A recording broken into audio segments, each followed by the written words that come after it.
It's your girl Mandi Blue. So let's go ahead. Let's go ahead. Hey everybody, what's up? It's your girl Mandi Blue. Okay, follow me on Instagram and let's get into the video. Right? Hey y'all, what's going on? Happy Tuesday, everybody. Yeah, what's going on, everybody? We're back for another Bondy Blue show, okay? And don't forget, come to my show in Atlanta with the Old Ladies First podcast. Okay, we will be in Atlanta in September. The link is down below in the description box where you can purchase tickets to our show. We are coming back to Atlanta. We know that people wanted us to go to another city, but it's very hard to do that in different cities, right? By yourself. So we kind of just wanted to run it back in Atlanta because a lot of our people are there. So we're really hoping that you guys will come through. And next year we will be traveling more. So we may be coming to your city, child. We'll see. But come see us down to the Atlanta in September, okay? Also, child, listen, I'll be coming back from Mauritius. I'll be coming back from Mauritius right before this show. I can't wait, girl. I told y'all I got my plane ticket. We going to Mauritius, East Africa for another Reset by Design Wellness luxurious retreat. I don't know if y'all know how we get down, okay? I need to do my sessions because also our retreats come with therapy sessions. Counseling sessions. You talk to somebody about whatever you have going on. What are your goals for the trip? It's always relaxation, but a lot of times people, they're needing of somebody to talk to, people to relate to, camaraderie, if you will, connection, okay, a good time. You know what I'm saying? And that always happens it always happens. So I really appreciate the people that are coming on this trip. I'm super duper excited. I can't wait to meet you guys. And shout out to my girls that always run it back. Shout out to y'all. I can't wait to see y'all again because it's always a good time. Listen, thank you. Okay, because I don't, they be trying to play with me, girl. Thank you. I got a cute little show for y'all. It's crazy that I actually was able to even put together such a succinct show. I don't know if y'all saw the topic line up there. Okay, hold up. The topic line is blaming children, Joseline Hernandez and Mandi B, but we got much more to talk about than just that. Okay. And I absolutely want to start off this live talking about Amanda Seales because y'all always got me defending Amanda. Why you always got me defending Amanda? Like, I don't know why, y'all always got me defending Amanda. Okay, so Amanda posted this. Okay. Tiffany Dubois Netflix doc about not being on the Insecure tour. And it's a bunch of comments where people are asking her about it.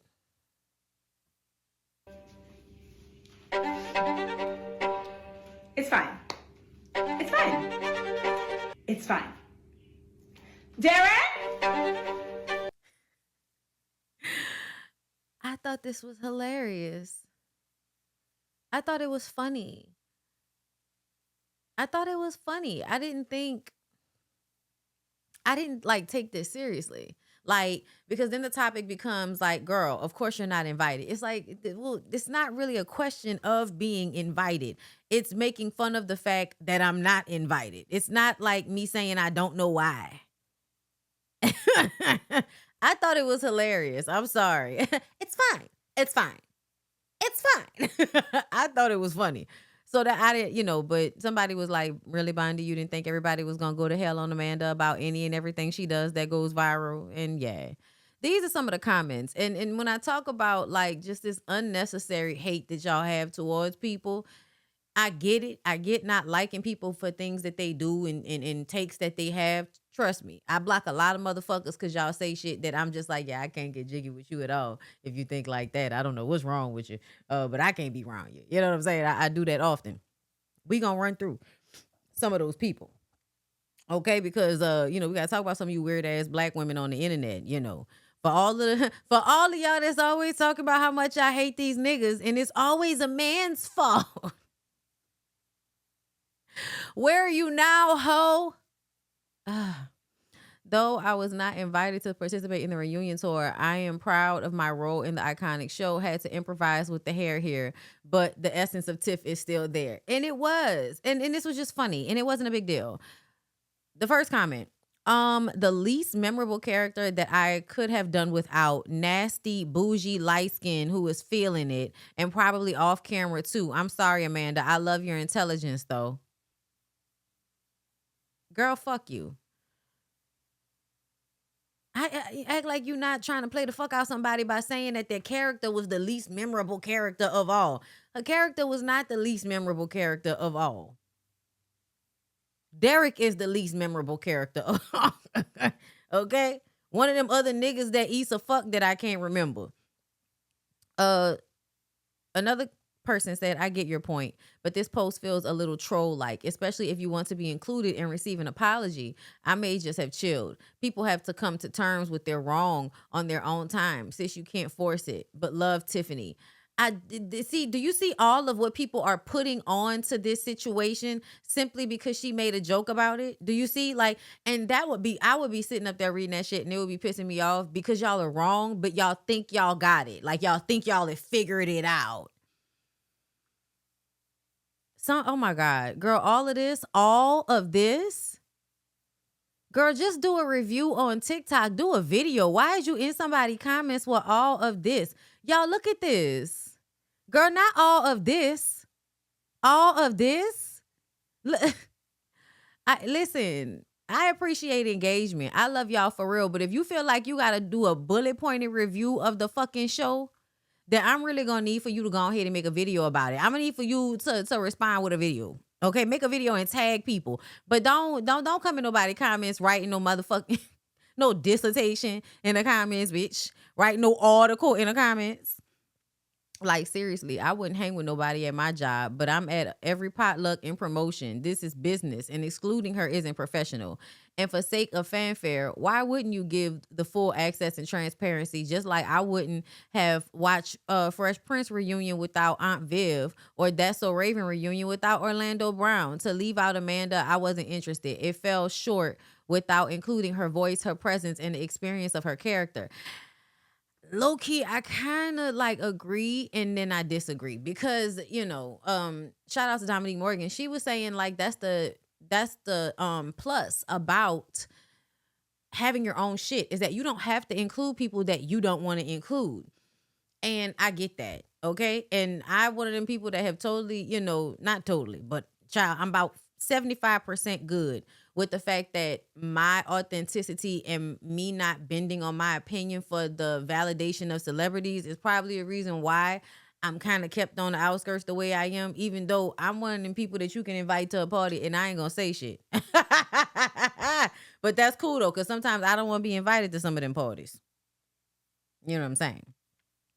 But I be liking all of the black, when the black girls be doing shit, I be like, and some of them cool ass black dudes that I like, like them Jam Podcast kids and Deontay and the people, like I fuck with them.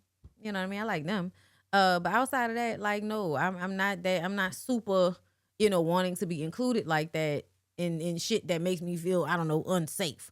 But I do agree with this comment because I do feel like if it's about the fandom, if it's about the show, then your feelings doesn't really need to be a part of why. I also feel like just the fact that y'all possibly could have had a disagreement like on stage. I'm guessing this is like a situation where y'all go from city to city and come out on stage and talk about the show and talk about the characters and all of that type of stuff. I feel like the back and forth that could possibly happen with Amanda on stage would make shit go viral for sure. And that's good for business. So I do feel like it would have been better if Amanda was there. However, do I truly give a fuck? No.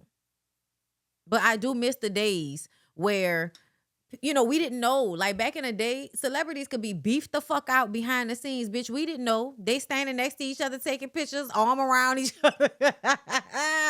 Beefed the fuck out. And we would have never known. Motherfuckers standing next to each other, smiling and hugging and shit while saying, get your fucking hands off me, bitch. I hate you. Girl. So yeah, I definitely miss the days of us being able to like put that shit to the side so that a fan experience could be had without people being left off. Um, no, this your first time seeing the video. You thought Amanda said something crazy. Yeah, I don't. I feel like everybody tripping. I think people are like imposing a lot of emotion onto what she did. When sometimes when you, as a Gemini that easily accepts shit, sometimes like you accept what things are. You don't try to change it. You don't try to manipulate it and flip it into a fucking pretzel so it can fit into a narrative that makes me feel comfortable. I don't do that type of shit. I just accept things for what they are because then I can just move appropriately. That saves me a lot of time and stress as far as I'm concerned. I've learned that in this life, okay? And so just because you can acknowledge something, just because you can see something, just because you can make a joke about something doesn't mean some deep feeling is held on to it like that.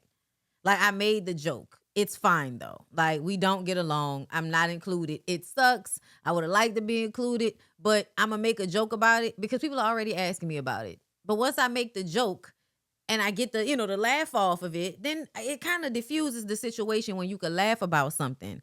I think it's so funny how when it be shit that you shouldn't be laughing about, like assaulting kids, assaulting women, rape, y'all want to fight about how shit is just a joke. When it's something like this that's really not even that fucking serious, now all of a sudden everybody want to therapize the bitch over a trend on the internet. And that's another thing. Issa, everybody wants to act like Amanda is the only one with a somewhat problematic personality. I love Issa and I always have, ever since YouTube days. You know what I'm saying? Like I was one of the content creators that really supported YouTubers that were creating series content. Okay, between Issa and Awkward Black Girl and Black and Sexy TV and the LGBTQ ones that were doing it, between women and Channing and all of them. Girl, that was Channing's show. And then when y'all changed Channing, I was like, I don't know what y'all want me to do with this. You can't change out the Channing. Like, it's Channing's show. Like, it's all y'all show because all y'all was cute, right? All of the studs that was on Studville TV.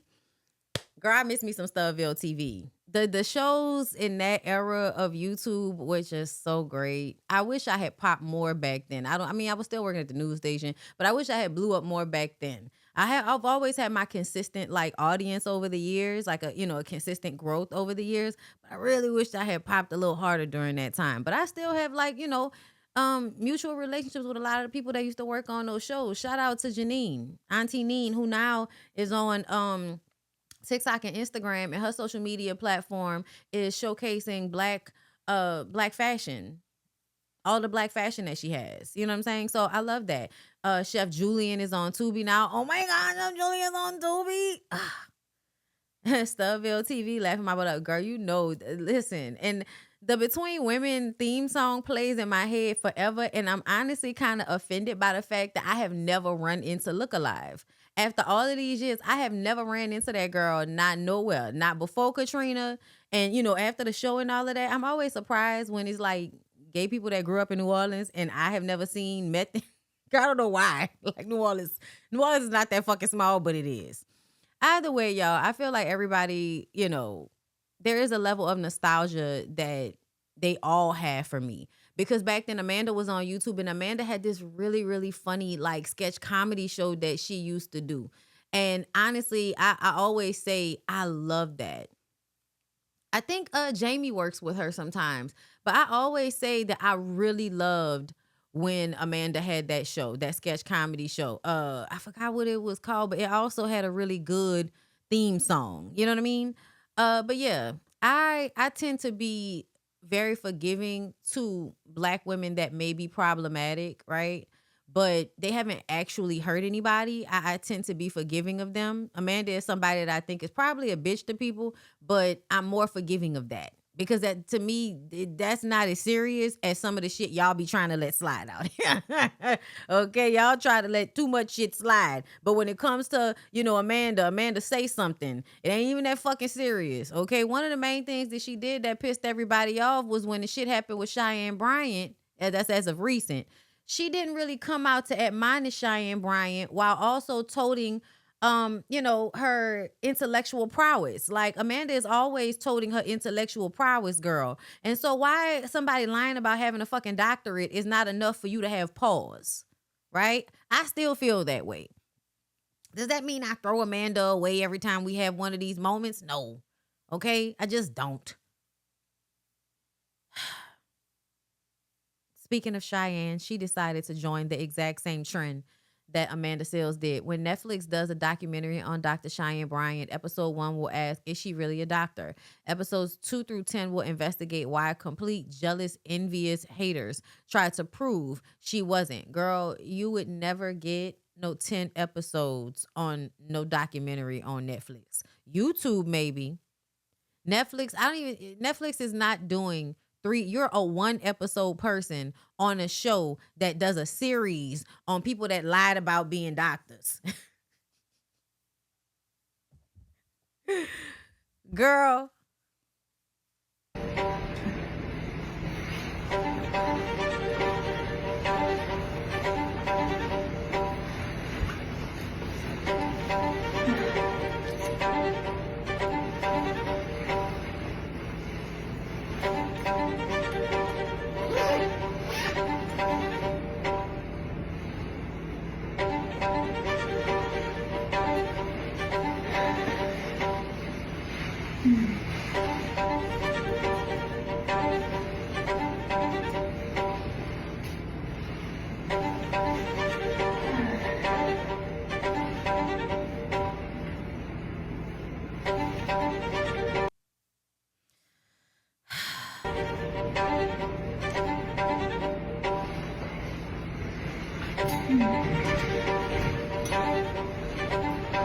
Is this my camera?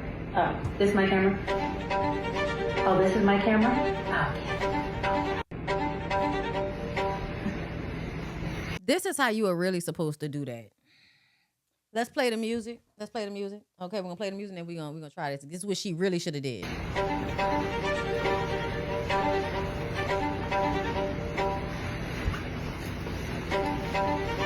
This is the diploma.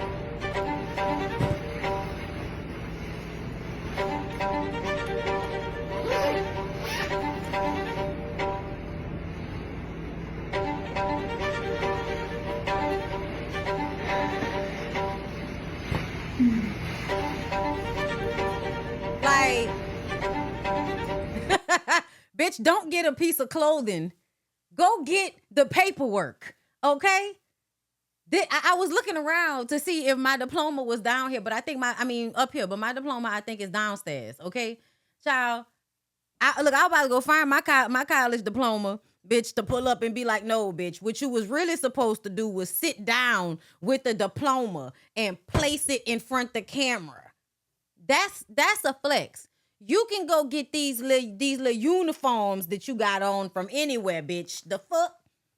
These hoes not even doing it right. Okay? Make me go get my motherfucking college diploma. Okay? Or the high school one. I have them both. I'm not one of them people that leave all their paperwork with their mama. I'm an adult. I have my own paperwork. I have my own house. Okay? The fuck out of here with that shit.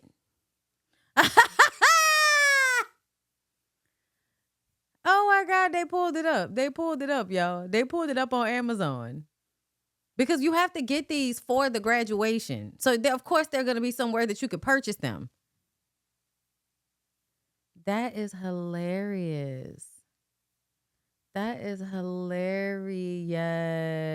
my God. The tickle that just gave me. Let's move on, you guys. I hope y'all are having a good day. Welcome to the show.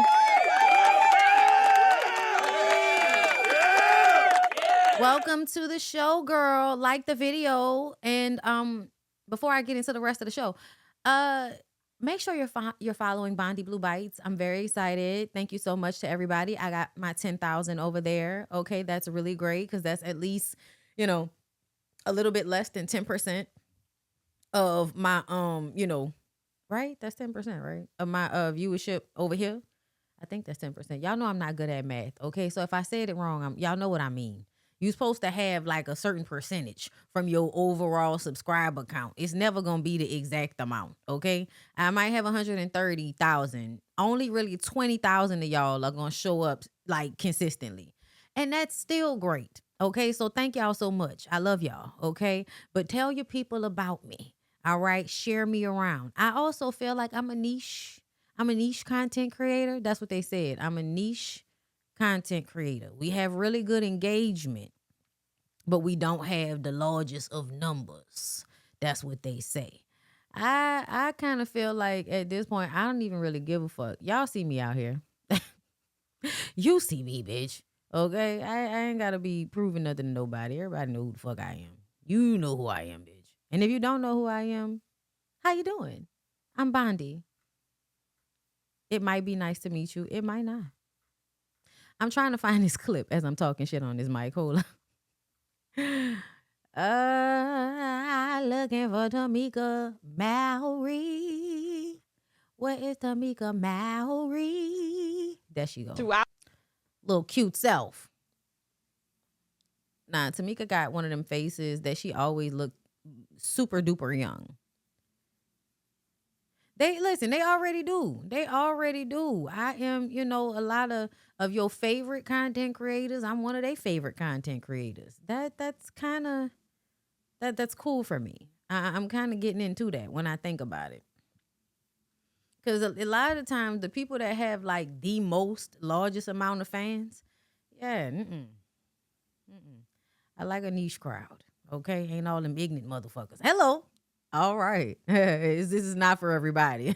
This ain't for everybody. Speaking of Jay-Z, it's the lights action Hollywood. Oh, it's the lights. They blinded by the fashion. Y'all know I'm singing the bounce version in my head. Hollywood. Hollywood. Holly, Holly, Holly, Holly, Holly, Holly, Holly, Holly, Holly. I love y'all. Okay. Why is you mentioning massages in my comments, girl? I'm gonna give me a massage this week. That's what's gonna happen. You mentioned it. It's happening. Okay. Activist Tamika Mallory responds after Jay-Z seemingly addressed Target backlash during concert freestyle. I would love to hear what Tamika has to say. Let's listen.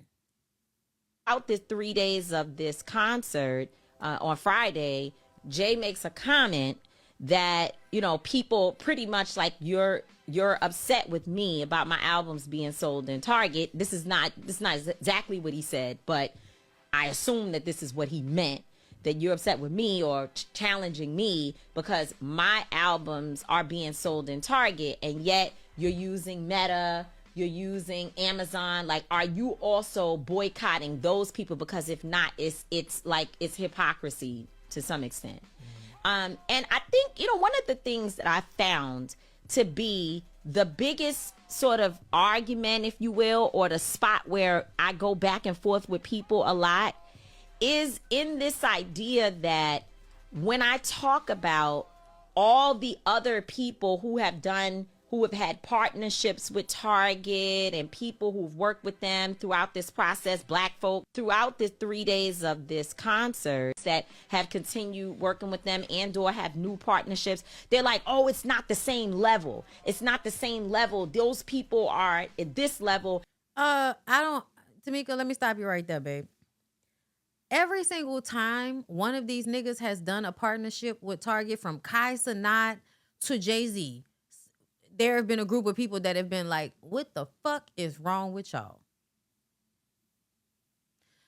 Listen, at the end of the day, if y'all want to ignore the historical context for the reason why Black people feel like Black celebrities should take into account our civil rights and our activism, right? It's a lot of Black people in the Black community.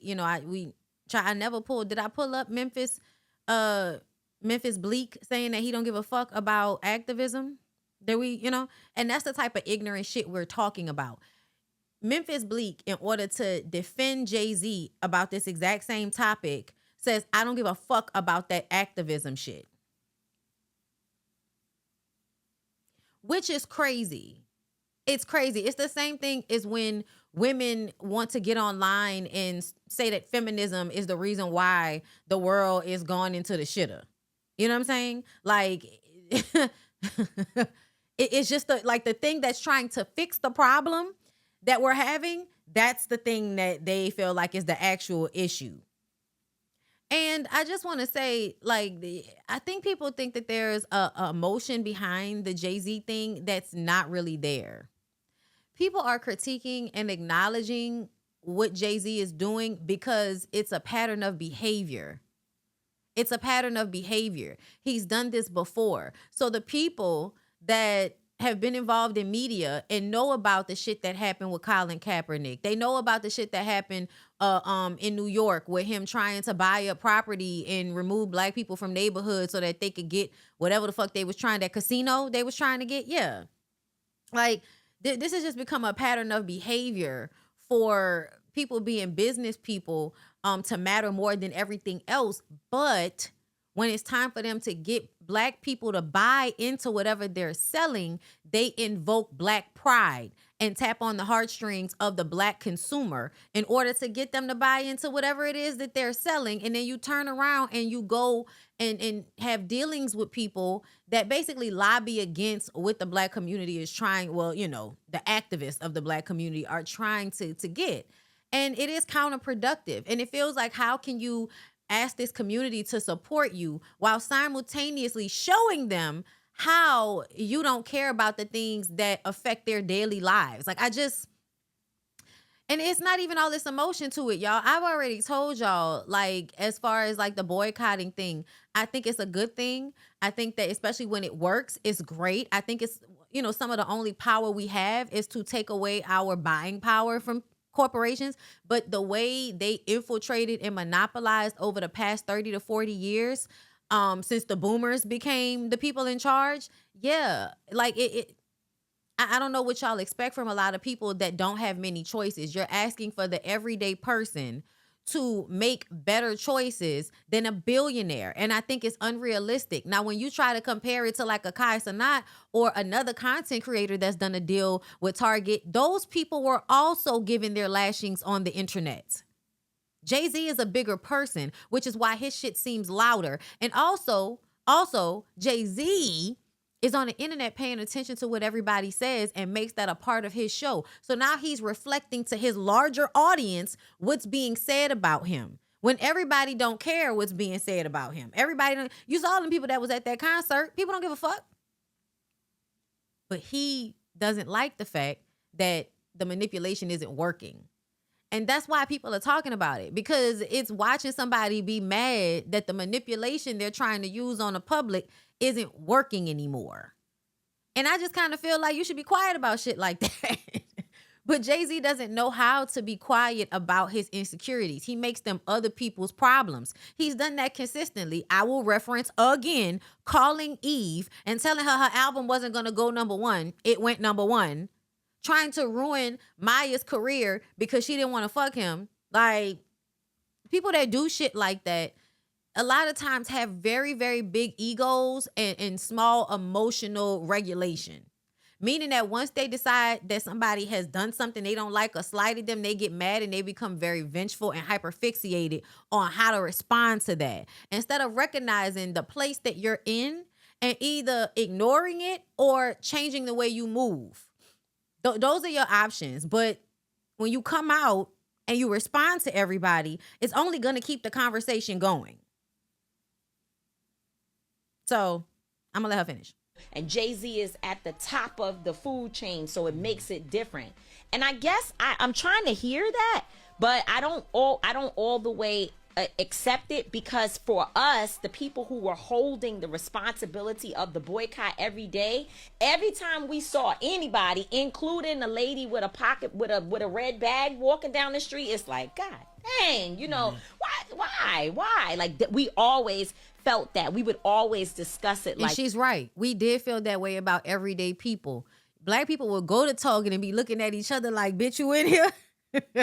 And it's like, especially so, for instance, in my neighborhood, we have all of these options, but the options where you can go and get your cleaning products and the stuff you need for your house that's not food, and it's not, going to be as, like expensive, because I find that cleaning products and shit are all in paper towels and all that are always more expensive at grocery stores than at box chain stores. The three options of the box chain are Walmart, Sam's, and Target in this area. Those are your options to go and get those things for the most part. I can't even think of anywhere else. What, Family Dollar? Please. All of these places are owned by the same corporations. Sam's and Walmart are owned by the same company. They're also a part of this. Target is not the only people that are a part of this. In all honesty, I will forever be more upset about Walmart because Walmart doesn't even care about the experience that I have shopping. The reason why people even stopped going to Walmart and started going to Target once they became available in this area is because Walmart doesn't give a fuck about the people that are shopping in the store. They don't care about the employees. And that is felt when you go in a hot-ass Walmart store that's barely stocked with employees that don't want to be there and nobody's on the fucking registers. So when those are your choices, you choose... You know what I'm saying? Like, you choose the ones that are the easiest for you. Target was the choice. And while we were boycotting, one of the main things that I did not do is I didn't go in Target. Once we start, like, I think I started doing that when Tabitha Brown was a topic of conversation. I stopped going into the store and just shopping because every time I would go to Target to get the things I needed, I would end up buying other shit. So my way to not do that, okay, was to get everything Instacarted. That way I'm not giving y'all any extra of my money. I'm not walking around the store looking at the little cute shit that y'all didn't set out because that's where the extra money is made, right? I'm going to just come in here and get I'm not even coming. I went in there the other week. But I'm getting my paper towels. I'm getting my CeraVe and I'm getting the fuck out of here. Like, but the truth of the matter is everywhere doesn't have... You don't have choices, y'all. And so it is annoying to hear that critique when you live in the South because we don't have a lot of options. And that has been happening slowly over time since the 80s with corporations coming in, buying up large plots of land, putting huge box stores in an area, and then sucking all of the people away from the other stores, the mom and pop stores. That started happening, I think, in the 70s, really. But before these huge corporations like Walmart and Sam's and Target and all of that, you had mom and pop. Like, the regular people owned the stores that sold those things. That's what used to happen.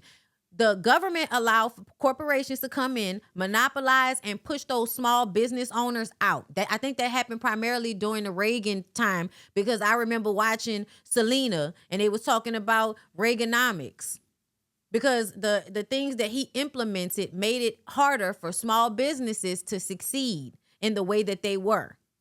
This is also a really great way of getting everybody to be a slave for a corporation that's going to pay you less than a livable wage and put you in harsh working conditions. Like, there's always a grander scheme. Like, damn, are we making progress? What's happening? And thankfully, what we saw was a stock price that was down low for enough time to prove that the boycott was actually a part of the pressure, keeping Target's ass. And that's why I don't like that y'all have those critiques, because the boycott did work to some extent. Their numbers were down. Even if I wasn't going in the store, excuse me.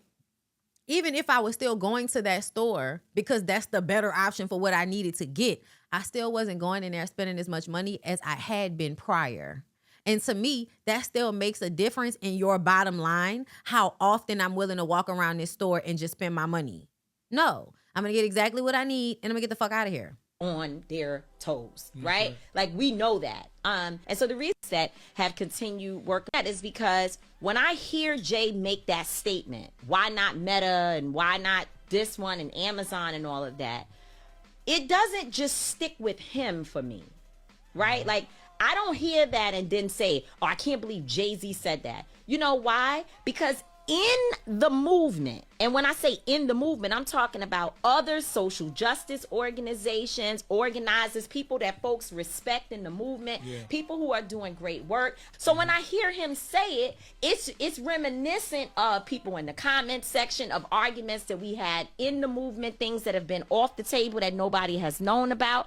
And what makes it, to the people's point, what makes it need to be addressed in this moment is that his platform is so big that when he says it, it goes so far. It has the ability. That is because when I hear... Yeah, and what did I just say about his voice projecting out? Like, his voice is bigger than the content creators that are, you know, that are saying shit about him. So he amplifies their voices, but not in a good way. Because for a lot of y'all, all y'all need to hear is for a celebrity to give y'all exactly what needs to be said, and then y'all just repeat that to everybody. Because a lot of y'all wouldn't even have the thought process to say some of the shit. Can I shop at Target and still hold Jay to a different standard? Is that contradictory? I don't think so. Because I don't think that Jay-Z shops at fucking Target anyway.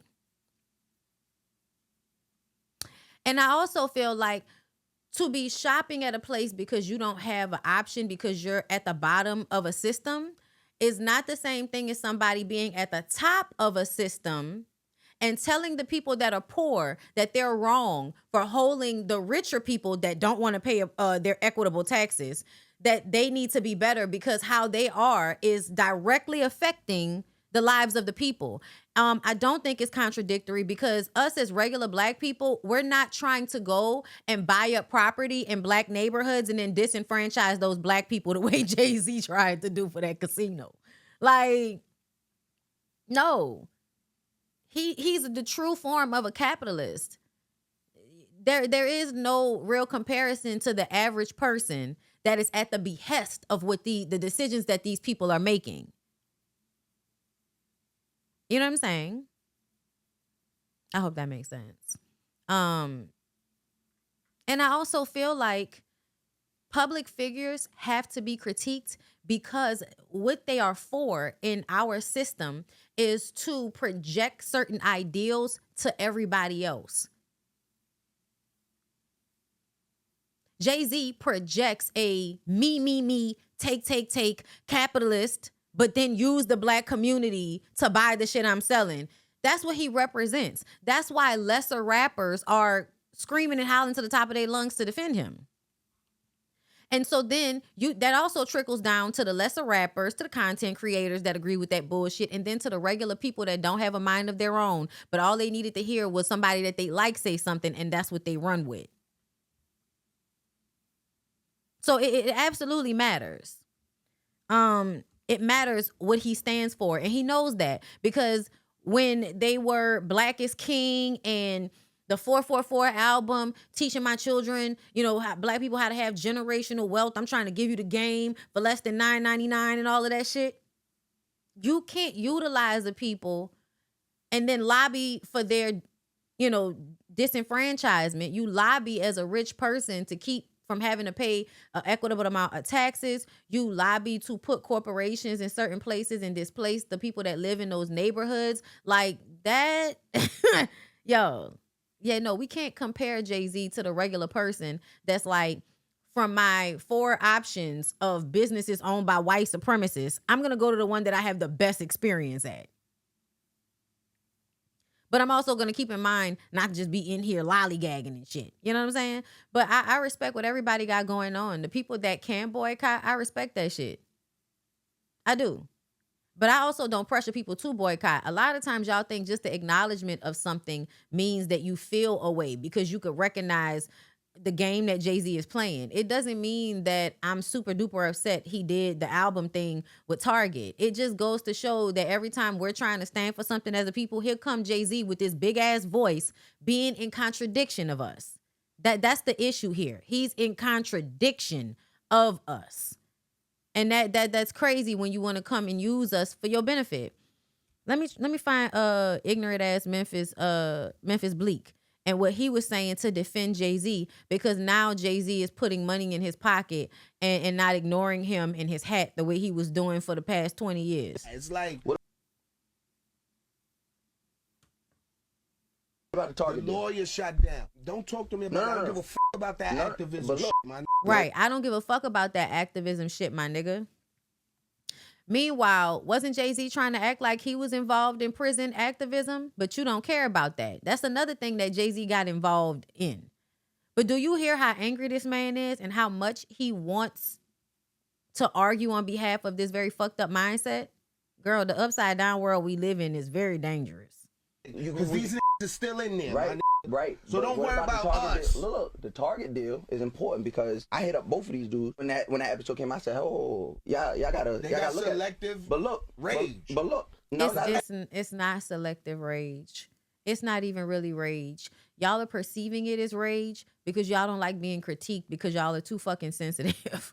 Everybody album is available right. vinyl. So why wouldn't Hope say, "Hey, I don't have He control don't of that"? have to. He don't owe y'all no explanation. He does owe us an explanation when it comes to certain things because he lobbies the black community to enrich himself. So he owes the black community an explanation. If he had not come out and put himself in these spaces, then no, he wouldn't be. Like you, Memphis, you haven't done anything. So no, we not coming to you asking for accountability from you because you haven't done anything. Jay-Z has actually inserted himself in these moments where black people are trying to, push their activism. Jay-Z comes in to be like, hey, niggas, don't fight for your rights now. Don't do that. I'm going to put some other niggas on stage so they can sing and dance and distract y'all. Y'all keep watching this fucked up ass sport that helps ruin y'all minds and y'all heads and y'all children and all of that type of shit. CTE and all of that. Yeah, fuck all that. This is fun. Ignore the bigger, larger problems. Ignore that. Watch this fucking this football game and watch these niggas sing and dance. That's technically what Jay-Z is doing. I mean, I don't understand why we can't say that. That's where we split ways. Well, that's gonna forever be that, my nigga. Y'all sounded like the old lady in the window. Why y'all outside 3 a.m. loud? So as a old ass man, you now don't see the wisdom in the old lady that was in the window asking, why are y'all destroying the neighborhood? You don't see the wisdom in that lady now? See, that's the fucking problem. You still got the mindset of a teenager. You don't talk like somebody that wants peace where they live. We gotta tell her we selling drugs, bitch. That's why. We gotta tell her that we selling drugs, bitch. A disrespect. Like the fact that he's rap probably saved this nigga. Rap probably saved this nigga's life. Because people who think like this, that grew up when they grew up, they usually died in the 90s. I don't get the correlation there. The difference is unless you paying that old lady rent or whatever the case may be. He not paying your rent. Right. The community at large support a hoe. The community know about money right now cause of Hov. Right? Y'all niggas would still be running around picking boogers, wiping them on the camera screen if it wasn't for Hov and B.I.G. Let's clear What the fuck is he talking about? it up, man. New York was not talking no money until Big and Hov came out. From a rap perspective. Yes. So you want to talk about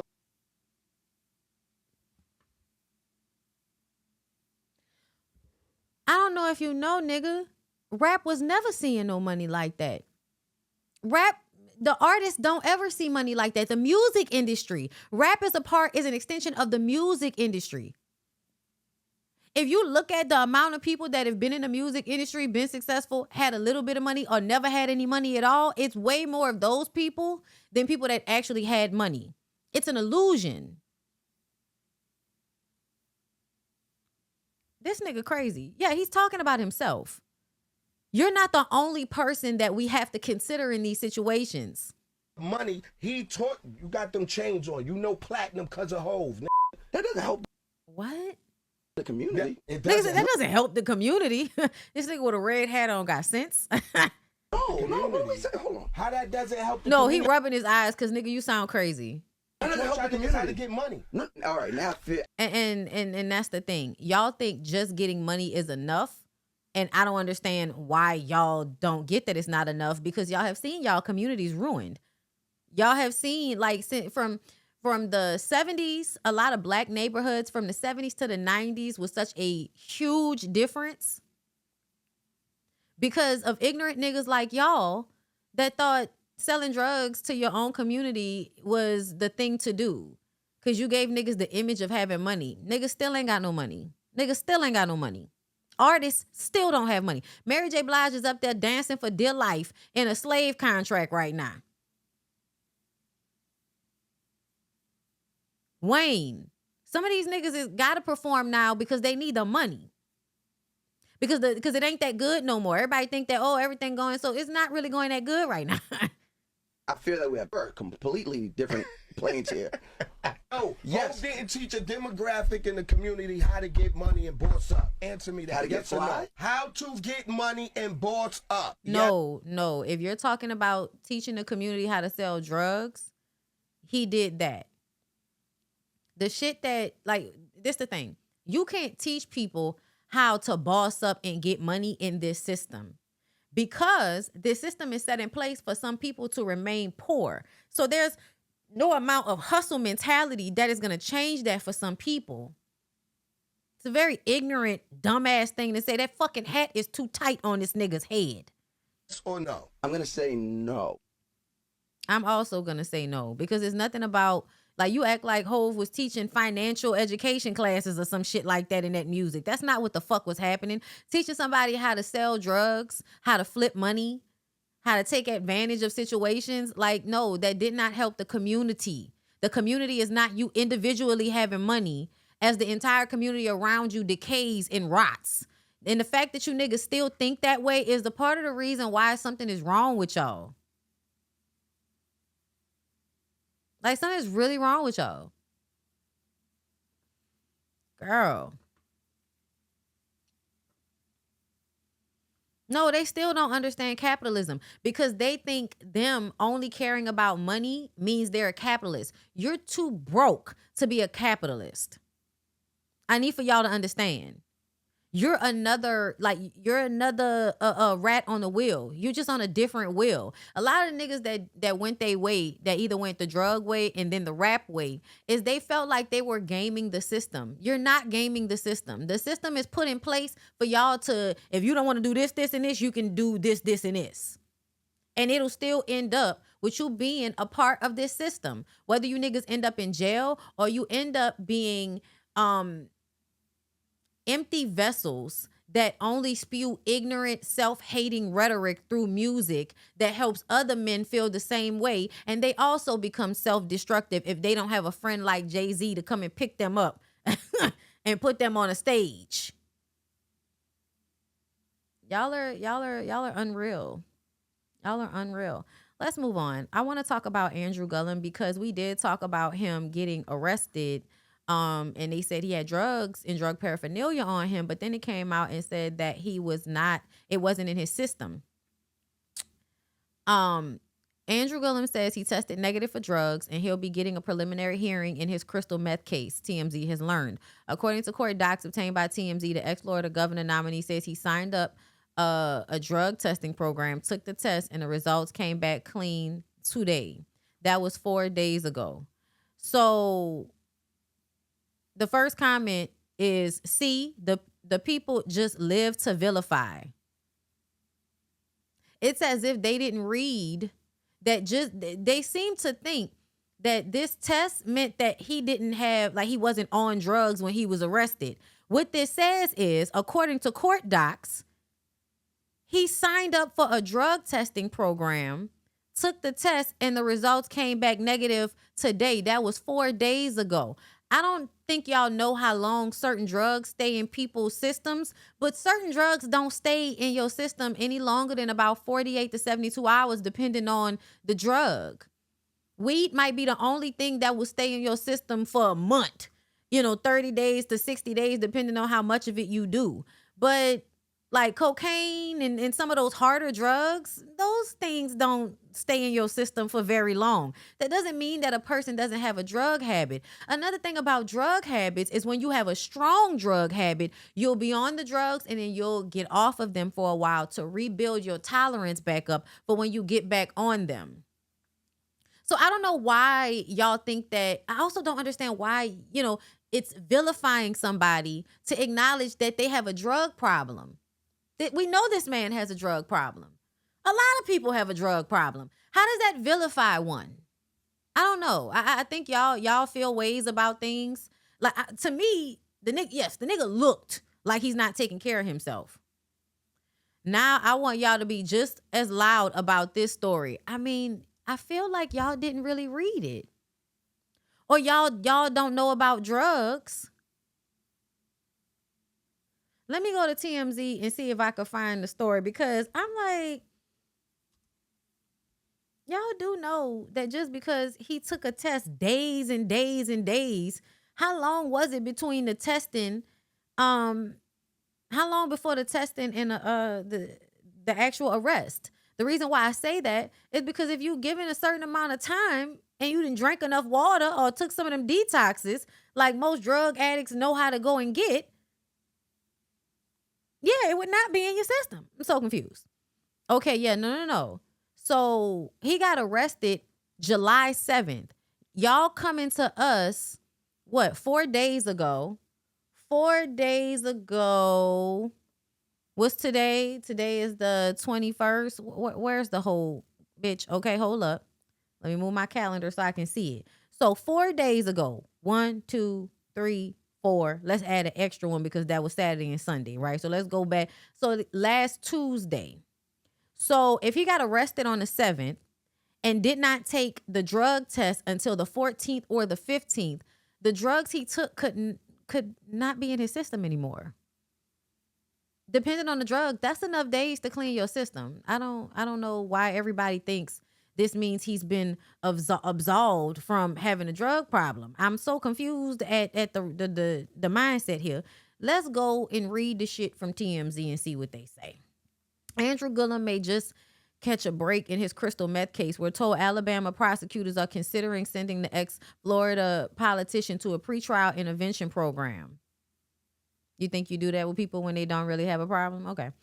John Oxford, assistant district attorney for Baldwin County, tells us he will be reviewing 30 narcotics cases Friday for possible transfer to drug court. And among them is Gillum's case. Last week, Gillum was arrested after cops said they saw him driving erratically in Daphne, Alabama, and pulled him over near a Walmart, only to find him with 3 grams of meth, 8 pre-rolled marijuana joints, 4 cut straws, 3 pipes, and a bong.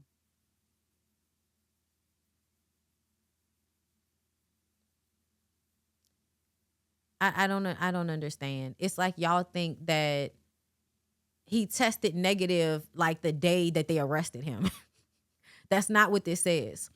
You may recall Gillum won the 2018 Democratic seat in the Florida's governor race, but was ultimately beaten in the general election by Ron DeSantis, one of the biggest mistakes y'all ever made. Sometimes I feel like evil people interfere in how things are actually supposed to go for the betterment of society. I think that Andrew, if he had not lost that, this would not be happening. And I think that Ron DeSantis is a terrible governor and has definitely made Florida a worse state than it was prior to him being in that seat. In 2020, Gillum and another man were reportedly found dazed and confused inside a Miami hotel room with crystal meth. So you get found with crystal meth again, and y'all are in the comments acting like somebody lied on him. Why do y'all do this? In the drug court, Oxford says defendants are required to complete a 2-year program, which can include inpatient and outpatient treatment, 12-step programs, and drug tests.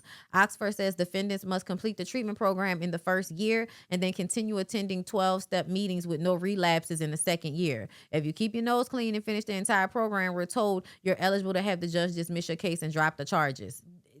So it sounds like he got arrested on the 7th. The 14th and the 15th, they offer him, if you can go in and test negative for the drug, then we'll put you into a program. And eventually, if you keep your nose clean, you can get it expunged off your record. That's what this is about. This isn't saying that somebody lied on him. And y'all are in the comments. Now I want y'all to be just as loud about this story. They never said he was on drugs. They said he was in possession of them, which makes sense for someone who has used the drug before in the past and even had to go to rehab. I think y'all sound crazy. I think y'all sound crazy if y'all think that somebody was lying on this man and he had meth in his possession. Like, I don't think y'all almost act like y'all don't know how drugs work. Nobody has meth just sitting around unless they are somebody that always does it. Like, and the reason why I say that is because if you're somebody that had a drug problem and you got off the drug, you're going to finish all of them drugs before you go into rehab. You're gonna finish the drugs. You're gonna finish all your drugs and then you go to rehab and get clean. But you don't just have a little pack of meth sitting in the console in your car that you forgot about. That's not how this works. Child, only exactly 4 cut straws. Y'all just really don't want to be like real and honest about situations because you want to put shame and guilt onto it. I'm not putting any shame or any guilt onto Andrew. I actually feel very bad for Andrew. And I feel like a part of the reason why this man is not being able to be the best version of himself is because of what happened with that election. And what it means to be a black man in this society and be gay. And how even when the man is honest about it, y'all still treat them differently. They lose social capital, which y'all act like is not a real thing. The whole situation is sad, but I don't like this thing that I'm noticing, that acknowledging the truth of something makes y'all feel so uncomfortable that y'all think somebody is being like stoned or something. The acknowledgement that this man was arrested was not some takedown. Y'all need to be fucking for real. They got people in the comments talking about he's selling it and laughing about it. Where are all the apologies? I'll wait. Why do y'all want people to apologize? He's entering into a drug program which tells us the nigga is on drugs. Makes sense to me. Now, cops wouldn't lie now, would they? Why would they have to lie on a man that's already been caught with drugs before? To me, it makes more sense that this man is just having a really hard time and got on drugs as a way to cope with how terrible it must have felt to lose everything the way he did. I almost feel like y'all act like this is what I feel like. I feel like he probably felt like, I can't be a openly black gay man and be the governor of Florida. That's how he felt. That's how a lot of men feel, which is why we want the attitude towards gay people to change so that people can be who they are and they don't have to, self-medicate or do. And a lot of time, you're doing meth. I believe meth is one of them drugs that, helps in the gay sex. And all of these, he doing the bending comments. I mean, it is a lot of times it's coming from women, and it's like, well, bitch, you're doing the bending. What's your point? You see what I'm saying? Like this attitude towards his gayness, his queerness, is one that would make somebody want to hide it. Like, yeah, I don't know why y'all think somebody needs to apologize to Andrew for reporting on him being arrested with drugs. Y'all are weird. Y'all are really weird. These things where y'all always want to protect the truth of something because you think protecting the truth of it is going to protect the person. It doesn't. Somebody having a drug habit, they don't need to be protected in that. That's a part of the problem that y'all be having. A lot of the times the embarrassment of everything will force them to be responsible for what's happening in their lives when people aren't always trying to clean up their messes and excuse their bad behavior. Speaking of people whose bad behavior y'all always like to come and clean up and shit like that, let's get into this Joseline Hernandez situation. I saw this last week and I was just like, girl, what the fuck? Hollywood pest. Woman says Joseline called to tell her husband was cheating. Girl, what the fuck are y'all out here doing for money now? Because this is giving you done got on the Yanti situation. Y'all done seen how Yanti Tia done capitalized off of giving your good hood auntie auntie advice and you know, lashings to people on the internet. Y'all know Tia Kemp makes her money flipping open her phone to call people and curse them out about the shit they doing wrong in the community.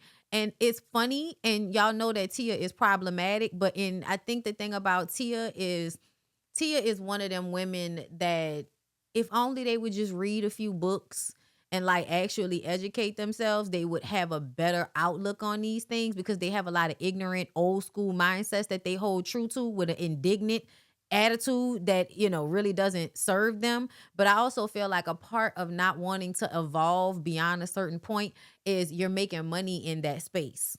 You're making money amongst all them ignorant ass slow people. So you don't want to really evolve beyond that, because then you will grow out of being able to get money out their pockets, right? Because once you evolve to a certain extent, people aren't going to feel comfortable with you in the same way, right? That's what it feels like to me. Because when I think about the shit that Tia does, it reminds me of somebody that, yeah, they problematic, but they kind of care about their community. They kind of care about what's going on, because, yeah, you monetized it, but you've monetized being an old lady in a muumuu that's going to tell y'all what's right and how y'all fucking up, because some of y'all mamas didn't do it. And some of these niggas not listening to nobody, and these young girls not strong enough, and they don't know no better. Sometimes you need an auntie that's going to call somebody out about you and curse their ass out because they was wrong, okay? So, and somebody that's going to be fair, because there are times when she calls somebody to curse them out and they start telling a story and she like, oh, I'm sorry, baby. She lied. She lied to me. That's all right. Yeah, you know what? You do what you got to do. You know what? I'm going to call you back and we'll talk when I get offline, all right? I apologize. Okay, baby. And then she'll call the other person and curse them out. Now, why you got me calling that fucking man, stressing him out, and you know he already trying to... So, like, to me, what she's capitalized off of is actually something that on some level is needed. Yeah, she ignorant, but she cares. I do feel that way. And I also feel like she's not as ignorant as she pretends to be, because when she was on that stage with them two other bitches that actually are ignorant, you notice her personality was not the same as it is when she's alone. And I think that's because you recognize when people have less to lose than you, so you move differently. I think when Tia was on that show with Carlisa and Tokyo Tony, she realized, yeah, I'm not this ignorant.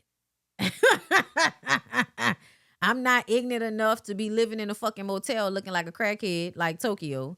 And I'm not ignorant enough to have some type of incestuous relationship with my fucking son that continues to cause issues in his life. I ain't doing all that. Also, Tia being in her nice ass house in a muumuu, cursing people out and making a livable wage, drinking wine and smoking joints, something about that is uplifting to me.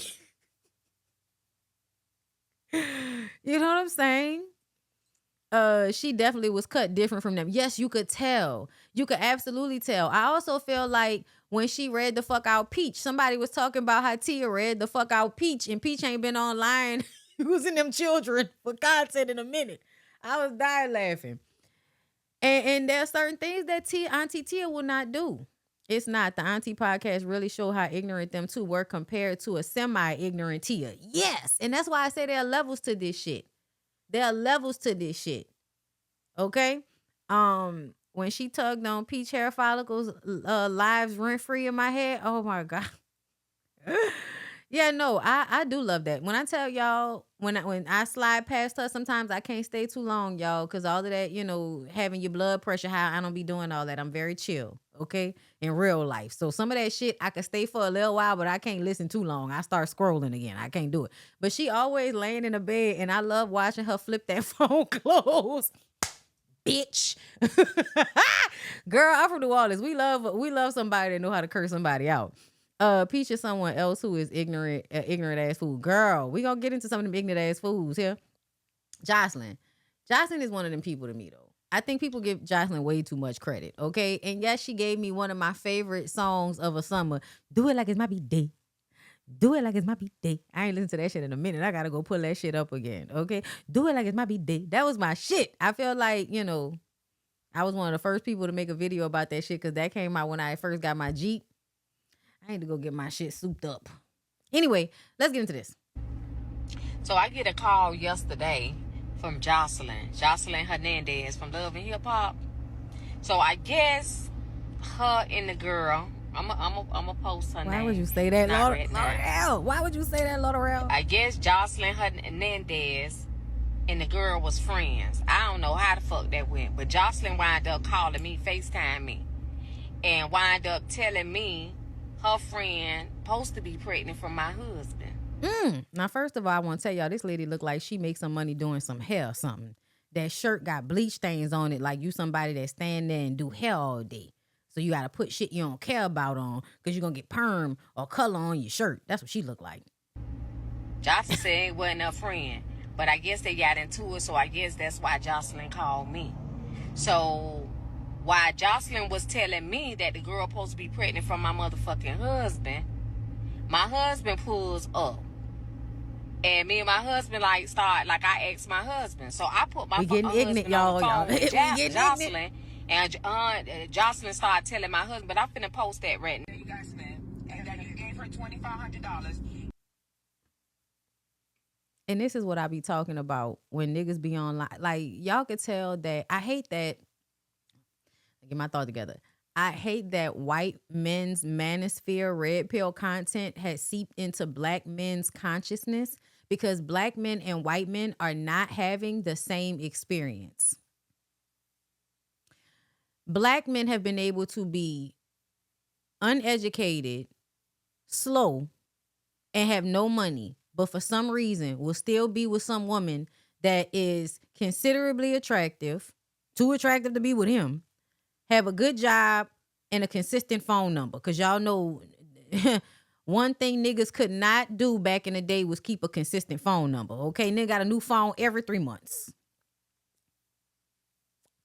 So when people be online acting like, oh, women only want to be with rich men or women only want to be the 10% and all of that. When I tell y'all, I'm like, I don't know where y'all live at. Y'all must not live in the South.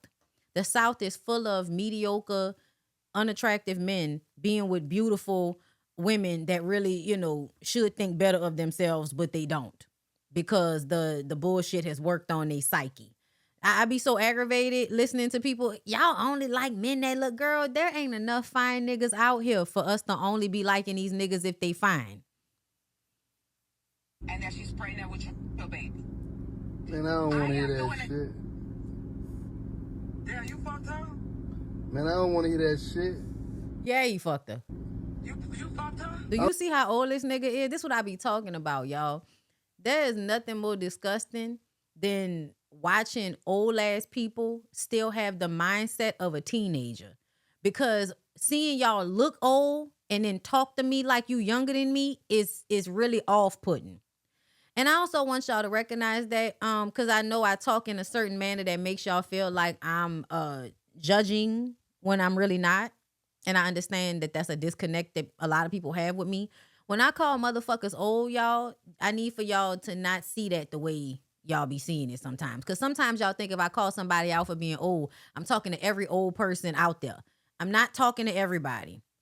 It's a blessing to grow old, but it is a great miscarriage of justice for motherfuckers to grow old and still be fools. So I love to point that out because I think that that's crazy. I think it's stupid as hell for people that's older than me to be talking to me like they're a fucking teenager sometimes. And I do notice that. I notice a lot because my demographic is older women. So a lot of the times, older women be somewhere talking like they 16. This nigga is probably 40, 50 something years old and he on his phone talking like he 17 years old and just got caught cheating on his little girlfriend. I don't want to hear that shit. Don't put me in that shit. Did you fuck her? That's the question is, did you fuck her? I ain't putting up. Don't put me in that shit. Did you fuck the girl that you did? I ain't fuck nobody. Don't put me in that shit. So you paid her $2,500. I ain't getting nobody shit, first, man. And you snuck to the bathroom by the truck. She was in the bathroom. The only time she went there, you snuck to the bathroom and you got her number and you fucked her off. Man, I ain't fuck nobody, man. Why is Joseline calling with this shit? Ain't Joseline pregnant? Listen to me. This is what I be telling y'all. People's mentalities do not change. Why the fuck would you be pregnant? You be online making them videos of you with all your vegetables and juices and shit trying to act like you over there at peace being holistic. and you calling people with bullshit that ain't even got nothing to do with you? Man, I'm married, man. Well, your wife know you better than I do. My wife ain't got nothing to do with that shit. I ain't fuck nobody. Yeah, you look like. Hold up right quick. I don't know why. Like, okay, when y'all are saying that I'm lacking understanding of something, can you just put it in the comments instead of like, you know, telling me I need to go listen to somebody else's perspective? Even though I don't mind doing that, I just feel like I can't do that right now. So why don't you tell me what the problem is? so I could, you know, see if it's something that I'm missing or not understanding. Because a lot of times people just have a different perspective and they think that I'm missing something because I don't think about it the way that they do. I'm not missing it. I totally understand what's happening, but I would like to know what nuance you think I was missing. That's all. But yeah, no, this some ignorant shit. That nigga did whatever them people said he did. You fucking lie. You always tell my real nigga for the win. It's always gonna be real niggas for the win, you poor bitch. I ain't man, fuck, I ain't gotta say shit. Your poor bitch. Your poor bitch. Did he really call that lady poor? And that's what I be talking about. It's so weird when men talk to women like men are not in the position that they're in, right? Calling women pussy, like things that used to only be said for men. And then y'all wonder why women are masculine. Y'all expect women to be masculine. What you calling a woman poor for? I'm married, man. I ain't did shit. Yeah, I bet. Yeah. No, Joseline, tell Man, them what. I don't want to hear that shit. Homie, you creepy. Man, I don't want to hear that shit. So is that your baby? I'm finna go. Yeah. I know y'all waiting to find out what the fuck I was talking about. We are. Well, a few months ago, I ended up getting my butt injections removed. This lady that one of my friends turned me on to, she pointed out the doctor that I should go to. Come to find out, like, probably a few days after that, I end up being in Fort Lauderdale, and I end up fucking this nigga. That's who I end up getting pregnant from. But it was the lady husband. I end up venting to Joseline about some shit, befriended this hoe. And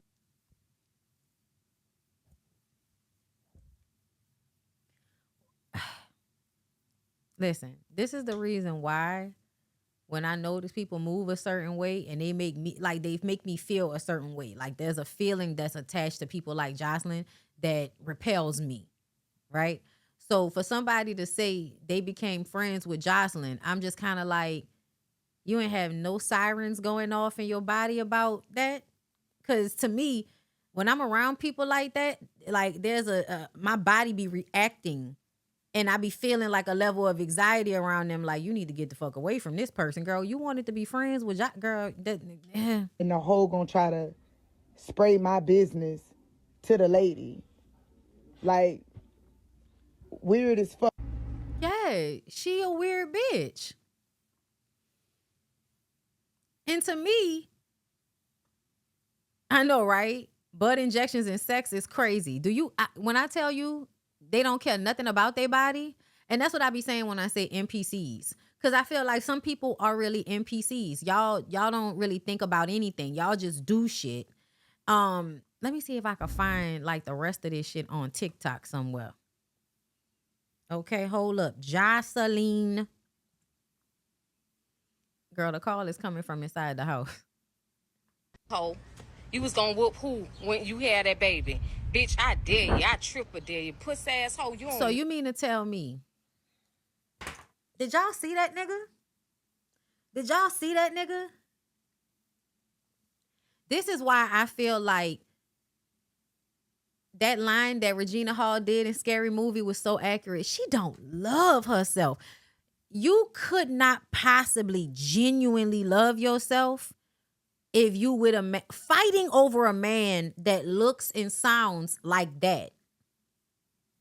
First of all, the nigga ugly. Second of all, the nigga fat. Third of all, the nigga can't talk. Fourth of all, the nigga go out and get random sex from bitches that just had BBLs. You don't know what type of diseases and shit he could have got on his dick, busting in somebody that just had surgery on their ass. This is what we be, when we talking about the bottom of the fucking barrel, this is where we be at. When they say hell got a basement, know me. Musky ass. Bitch, I heard how you pulled up, bitch, and you was musky as fuck. Bitch, the whole motherfucker. That's what I'm saying. You pregnant for him and keeping it? That nigga must have some money. That's the only way. Industry talk about how musky you is. Bitch, you trying to. And it's not, y'all, musky. It's not musky, y'all. Musk actually smells good. Must with a T is what the fuck you talking about. Somebody that smell like a burrito. A Frito-Lay, if you will. Smell like corn chips. Or kern chips, depending on what part of New Orleans you from. Because I feel like the uptown people, they love a earl and a urn. But you know, I went to private school, so it's corn. Come from me and my motherfucking husband, pussy asshole, you could never. Oh, you thought I'm sorry, I hate to keep interrupting, but I keep noticing shit. I'm sorry. Y'all, what is it about a certain demographic of hood bitch that do these lashes that are entirely too fucking big for the eyes? Am I the only one that feel like this is okay? So I need for y'all to, there's an aesthetic, right? The hood girl aesthetic kind of goes into a clean girl aesthetic before you get into like a real rich bougie bitch aesthetic. A lot of us, you know, especially like the women that I hang around and shit like that, we're right between hood girl and clean girl. We're in this area, right? And so, you know, we smell good, we make good money, right? But the lashes is really gonna tell you where they at in the barometer, where they at in there, okay? The hoodier you are, the more ridiculous your lashes are, the more your eyes look like you have an eye infection. Because, you know, a part of the classy baseness is a effortlessness that's actually not effortlessness.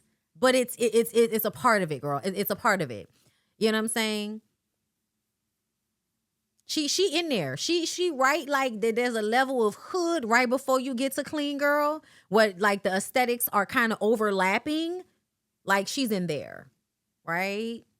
I'm in there too, but I'm a little bit further to the clean girl. Okay, I'm a little further to the clean girl portion of this, but we in the same area. I feel like that makes sense to y'all. I feel like the people that's watching me understood exactly what the fuck I meant right then. Celebrity. I'm a celebrity. Bitch, them motherfucking celebrities laugh in your motherfucking face because they know how musky you is. What you gonna come and kill me with them old stank ass underarms you got, hoe? Talking that shit, talking about when you have your baby, you gonna whoop me, bitch. Oh, and a part of that made me think about another thing. She's talking about her being musky. Another part of that is not being taught how to properly care for your body when you were a kid by the people around you. I have noticed, and this is why I go hard on mothers, I have noticed that a lot of young women were not taught how to properly care for their bodies. And it used to be because the mother did not know. That was when we was like, you know, the boomers and the silent generation, because you coming from, you know, living a rural life and all of that type of shit. Times is changing and how much money you got and all that's different, right? Indoor plumbing becomes a thing during, you know, your family's childhood situation. That's one thing when we used to be talking about that with the moms who did not teach their daughters how to properly clean themselves sometimes because they weren't taught.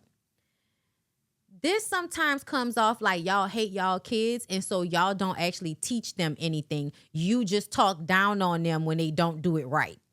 But you don't actually, and that's very weird to me, that you expect children to know how to do things and you're responsible for teaching them the thing and you haven't taught them the thing.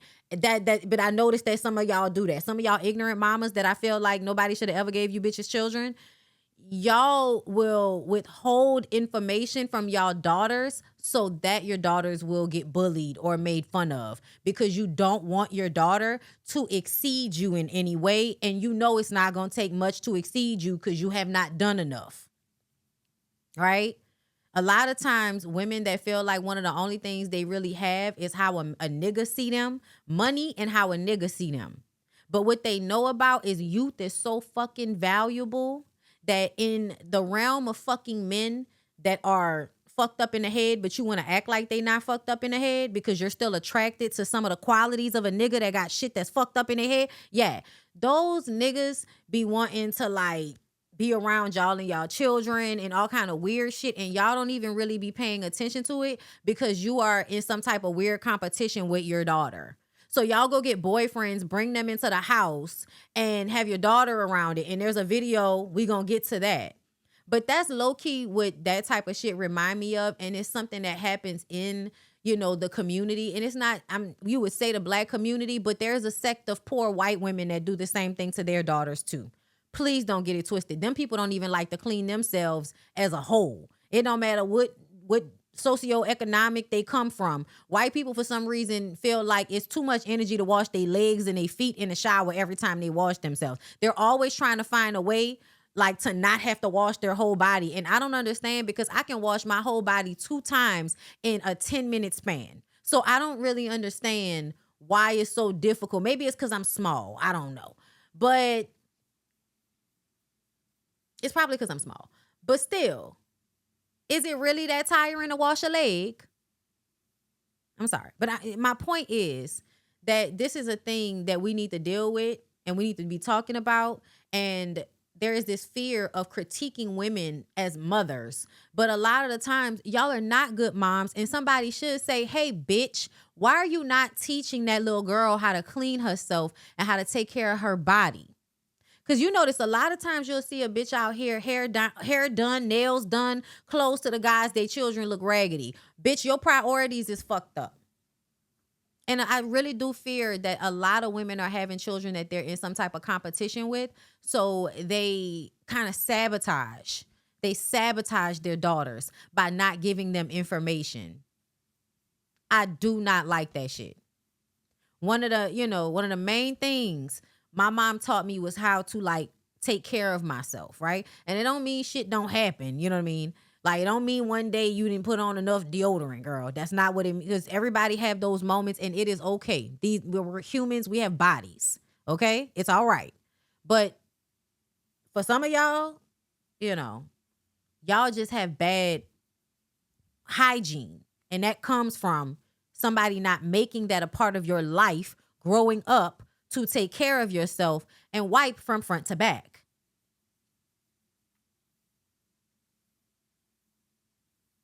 I've had to have conversations many a time talking to people about, maybe y'all, I didn't realize it, but we need to have conversations about, you do need to clean your whole body when you take a shower or a bath, y'all. And I'm one of them people that will take a shower before I get in the bath, or take a shower after I get out of the tub, because I don't like the water, once I've washed myself, sitting in dirty water. I feel like it's going to get right back on me.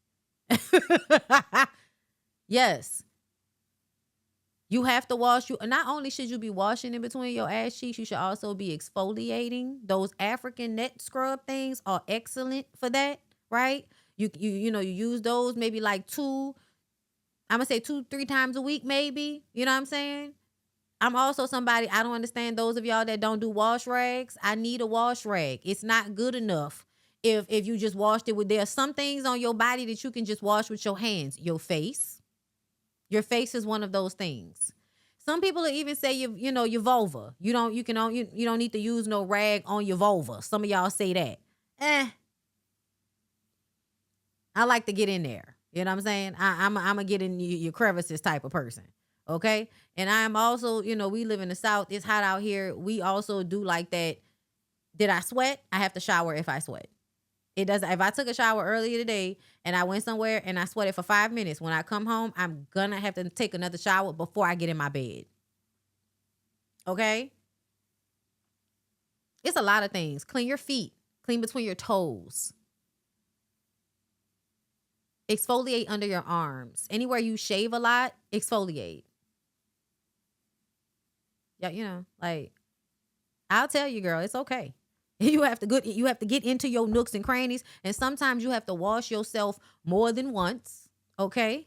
And do not use the same rag that you use on your, I wouldn't use a rag on my face, but don't use the same rag you use on your face on the rest of your body. That's not good. Don't do that. Change your sheets. Change your pillowcases. change your pillows.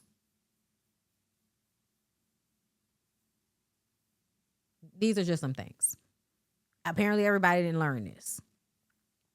I'm upset about it, but that's why I feel like there needs to be some type of black girl 10 commandments that's like all of the things that black girls need to like just base level have an understanding on by the time we get into like, you know, teenage years. How to clean your room, how to clean your space, what it means to have self-respect, what it means to not self-abandon, okay? And what it means to have grace for yourself as a young woman, okay? Because a lot of the black girls don't get a lot of grace. We're gonna be talking about that. That's one of the last things that I want to talk about. But I want to get through, you know, some other things before we get there. Okay? But this is some messy ass shit. And to me, I feel like Joseline doing this shit. I told y'all yesterday when I was talking about K. Michelle even befriending her, how whenever I don't see how people can't tell that Joseline is just not a good person. Joseline is not a good person, y'all. She's not. That's why I don't think she should have more children, because I don't think she's a good person. And I think that people that are not good people like this, they thrive off chaos and dysfunction. No matter how much they try to act like they have control in certain aspects of their lives, they thrive off of chaos. So if there's too much peace, they're going to cause chaos. Her getting involved in this shit shows me that that nigga made you sit your ass down while you pregnant and you're not getting enough drama in your life. So you needed to go and get on the phone and be a part of somebody else's drama because you ain't have nothing going on in your life.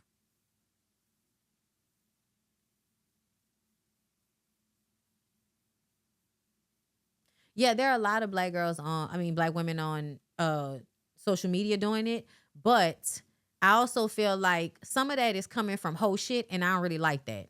Whenever I get into how, you know, to clean yourself and all of that, it always starts getting into the whole shit. And y'all know what I'm talking about, because hoes are putting antibacterial soap on their vulvas and shit because, you know, they want to make sure they're scrubbing off the, you know, whatever the sperm had in it, whatever that nigga sweat had in it. I want to make sure it get off my nether regions.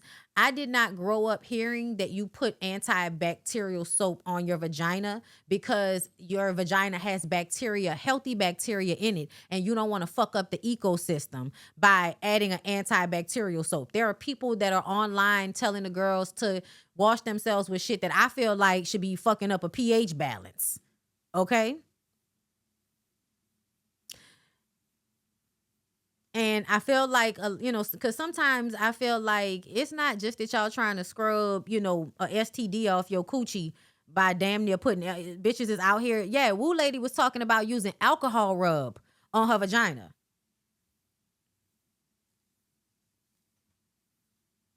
I feel you do not understand vaginas. Yes, if the vagina is a self-cleaning mechanism. You produce the fluid that flushes out your vagina. Also, when you have a menstrual cycle, when you have your period, your monthly, that is your lining and the eggs you did not use coming out. And what happens is, you know, that will come out over time, and then eventually you'll get discharge. Discharge is also cleaning out, right? Now you got to go to the doctor to make sure you on the up and up, because a lot of times y'all think it's an external problem, and it's not. It's an imbalance in your pH, because women's bodies are very sensitive. Fabrics, soaps, and all of that shit y'all be using, a lot of y'all use way too much shit. See, my mama taught me, like, you just use a soap with a good pH balance. Don't be getting all of that other shit. Your vagina is not supposed to smell like flowers. It's supposed to smell like pussy. Okay? It's supposed to smell like pussy. It's not supposed to, you know, smell like, you know, fish or anything. Okay? But it's supposed to smell like pussy. It's supposed to smell like what it has a musk to it. It has pheromones. It has a scent to it. Okay? It's supposed to have that scent. However, the more you sweat, the less clean you are, the louder that scent can get. So that is why you make sure you wipe yourself off. You keep wipes, okay? You keep wipes, you wipe yourself off ever so often. You do not need to be, you know, all of that Summer's Eve and all of that shit that women used to be using back in the day and all of that. Yeah, my mama was one of the people that was like, no, we're not doing all of that. You don't need to use all of that. She also was the person that was like, no douching. We did not douche and all of that type of shit. Okay. What you would do is, go to the guy, go to the gyno. You would go to the gyno. Because a lot of the times issues that you think you have to douche for, that's really shit you need to go and get a medication for, girl. You need to go get a medication for that. A lot of times that's internal. That ain't nothing that you can use soap and water on. And damn sure not no motherfucking alcohol rub. Oh, Lord. Pre and probiotic drink chlorophyll pineapple. Okay, girl. Okay. Honey pot sensitive wash is good. It is. These days, some of the washes that are being used now, I think are more ethically made, right? Because we're more conscious of it. There's more, scientific research going into women's bodies in a way that it wasn't in the past. So that's another reason why y'all are getting better products now than we used to get. When I tell y'all, even when it comes to when I'm on my period, y'all, I don't even like using all of that shit no more. I like period panties and period boxers specifically. Period boxers specifically. Love them down. Love them down. Okay? Because, like, no. Like, I don't be feeling like going through all that. And they be absorbent. And I get a lot of them. I be getting them like in packs and shit. So I switch them out and all of that. Amazon be having them in packs. But I'll switch them out and all of that, throughout the day. But I like not having stuff stuck to the crease between my leg and and my parts. Y'all know what I mean? That the older I get, the more I cannot stand feeling the elastic of underwear around my legs and stuff. I'm starting to hate that, which is why I like boxers better. Yes, period boxers, you say. Oh, yes. Yes, the free bleeding is very nice. I'm not even gonna front. Like, one of the best things. Y'all are giving some good ideas on how to teach my daughter self-care. Yes, come on, listen. We not just for the mess. We be trying to get something real around here. Okay, listen. Which brand do you use? Bondy period panties. Okay, so I ain't gonna lie. There was one I can't remember the one I used to get at Target because I have some that I used to get at Target, and I would like keep getting them. So I still have some. But the boxers I got, I'm not sure the brand, but they were off Amazon, and they came in in a few in a pack. I actually have some more coming right now. But I like the fact that you can just wash them. Like, I like that. You know what I'm saying? It's just way more convenient and comfortable for me. Found out quick with all the Bath and Body Works shower gel. Yes, that's another thing. Like, that's the reason why, like, I've been made conscious of all of these things because of all of the products that they try to sell to us that we are not supposed to be putting down there. I can't even use highly fragrant products anywhere for real because I even will get, like, rashes on my neck and shit for using stuff that's too strong. I don't, stuff that's too fragrant. I don't know what that's about. But anyway, yes, disposable ones are good too. I had some of those. But yeah, I like the ones I can wash. It's me, Kia. Hey girl, thank you for the super chat. Speak on it. My mom was fussing one day and said, "You out here embarrassing me, acting like I didn't teach you anything." Ma'am, it's not an act. You didn't teach me a thing but how to fuss and cuss. No, for real. I feel like they don't understand that they weren't teaching you anything. They think you were just like watching them and picking it up. That's another thing. I feel like they changed how they started teaching children in school because y'all really thought you didn't have to like explain things to children. You think that they can just see it and observe it and then pick it up for themselves. Not necessarily. Not necessarily. A lot of understanding shit is understanding why. And if you're not telling them why, then they're not going to fully understand it. Children often need to understand the why. And I don't know why people feel like they shouldn't have to give the why. Like parents are like, I ain't got to tell you why. Just do what I'm telling you to do. That's fucking stupid. Tell them why, because you are trying to teach them how to reason. That's why you teach them the why. Because eventually you won't have to keep teaching them these lessons because it's not what you taught them, it's how you taught them to think. Is that's why you got to explain why you come to your conclusion, bitch. You got to show your work so that your kids can see the work and see how you got to that conclusion, and they can then use the way you think about things in order to make sense of other things in their life. I wear the disposable ones, and I'm not looking back. I know that's right. Why are we all so damn sensitive? Meanwhile, my mama be using Caress and never has an issue. No, Caress is actually not bad. Dove, Caress, that Method stuff, the Method body wash is not bad. Native is not bad. Native is they're a little bit too fragrant for me, but I really Method I go back and forth because I love the way it smells, but I kind of stick with like Dove and things that are like sensitive for skin because I have sensitive skin. But yeah, girl, you gotta be safe out here. And sometimes I use body wash on like other parts of my body, but then when it comes to down there, I'll use a specific soap for that. Like when I used to get Coochie Wa. I used to get the Coochie Wa soap. I felt like that was really great. But days are amazing. Oh my God, I really want to get one. I need to get one. I'm on Amazon right now buying some. Thanks, Bondy. You're welcome, girl. I need to get on my Amazon shop shit so that I can be making money off of there. It's just every time I get on there, it's overwhelming for some reason. Anyway, let's get into this. Yes, explaining also helps them develop their logic. And a lot of parents don't want to explain shit because they're impatient. Let me see. Fatty alcohols like acetyl alcohol and cetyl alcohol are safe and moisturizing for our private parts, unisex. Other than that, most alcohols are major irritants. She was talking about alcohol rub when we was talking about that though. And see, I guess the Dial body wash must be good now, but that bar soap, don't do that. Don't do that.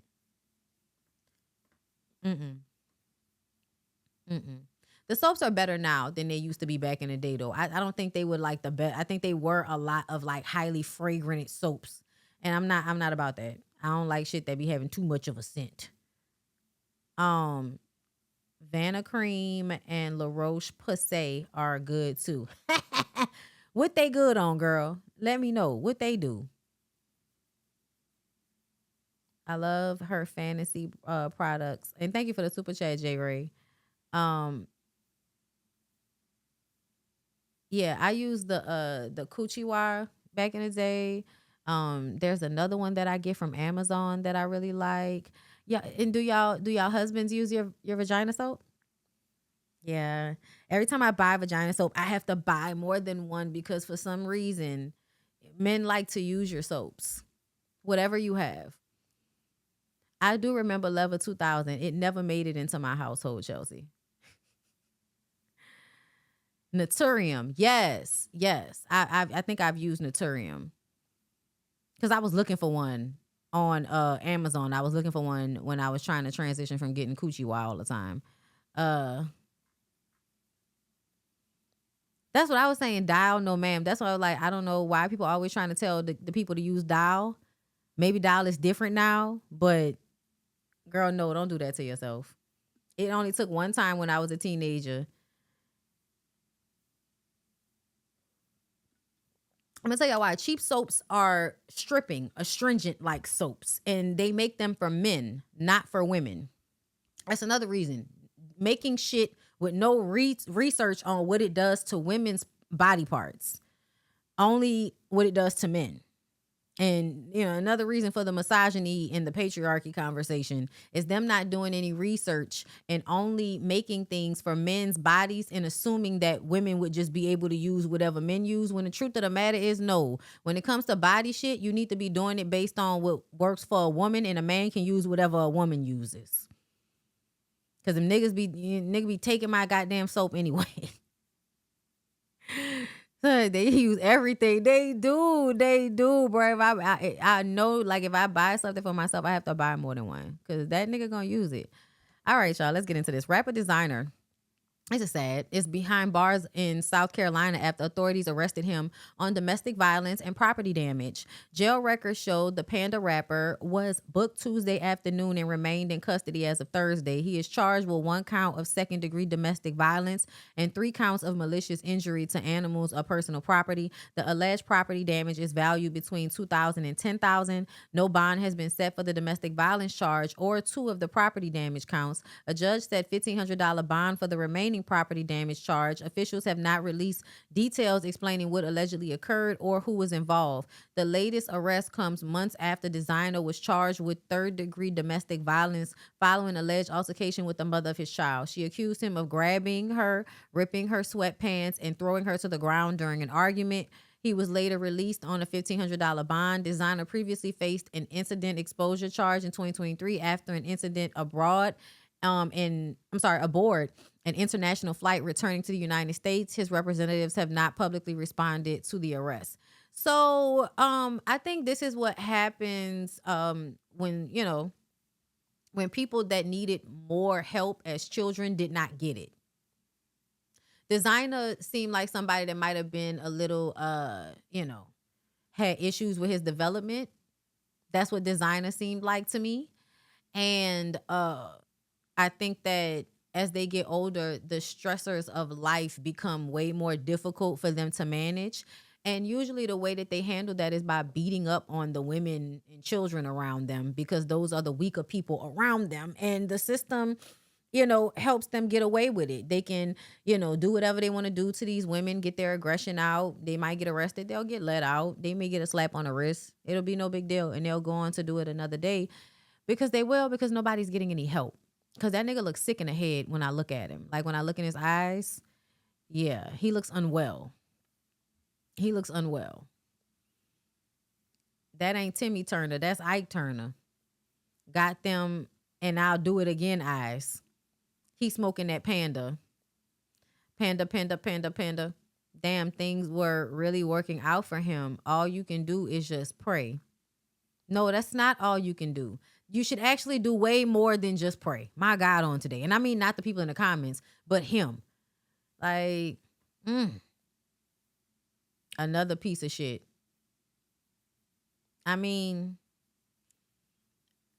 I feel like when we talk about these things, the main takeaway is how often they happen, how normalized it is for men to put their hands on women, and how every time a story like this comes out, depending on the situation, y'all will not believe a woman when she says somebody did something to her.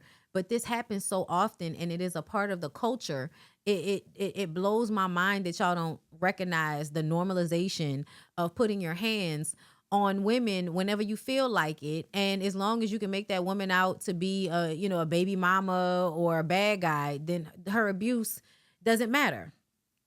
Or even just the fact that, fuck her. The way they frame it is that poor him. He got arrested for putting his hands on his baby mama and, being erratic and destroying property. But, we feel so sorry for him because he made a really great song that one time. I guess, y'all. I'm going to let y'all have it. More so along these lines, this popped up on my timeline as well. This young lady. I had never heard about her. It says, justice coming for Ariela Langosta. Ariela Langosta Meja Palanco. A dozen alleged members of the Trinitarios gang have been indicted on federal racketeering charges tied to 5 murders, including the killing of 33-year-old Ariela Mejia Palanco. Okay. Known to many as La Langosta. Ariela was a beloved nightlife influencer and mother of 2 who was found shot to death in Mount Vernon last August. Her family and friends have waited nearly a year for this moment. Wow.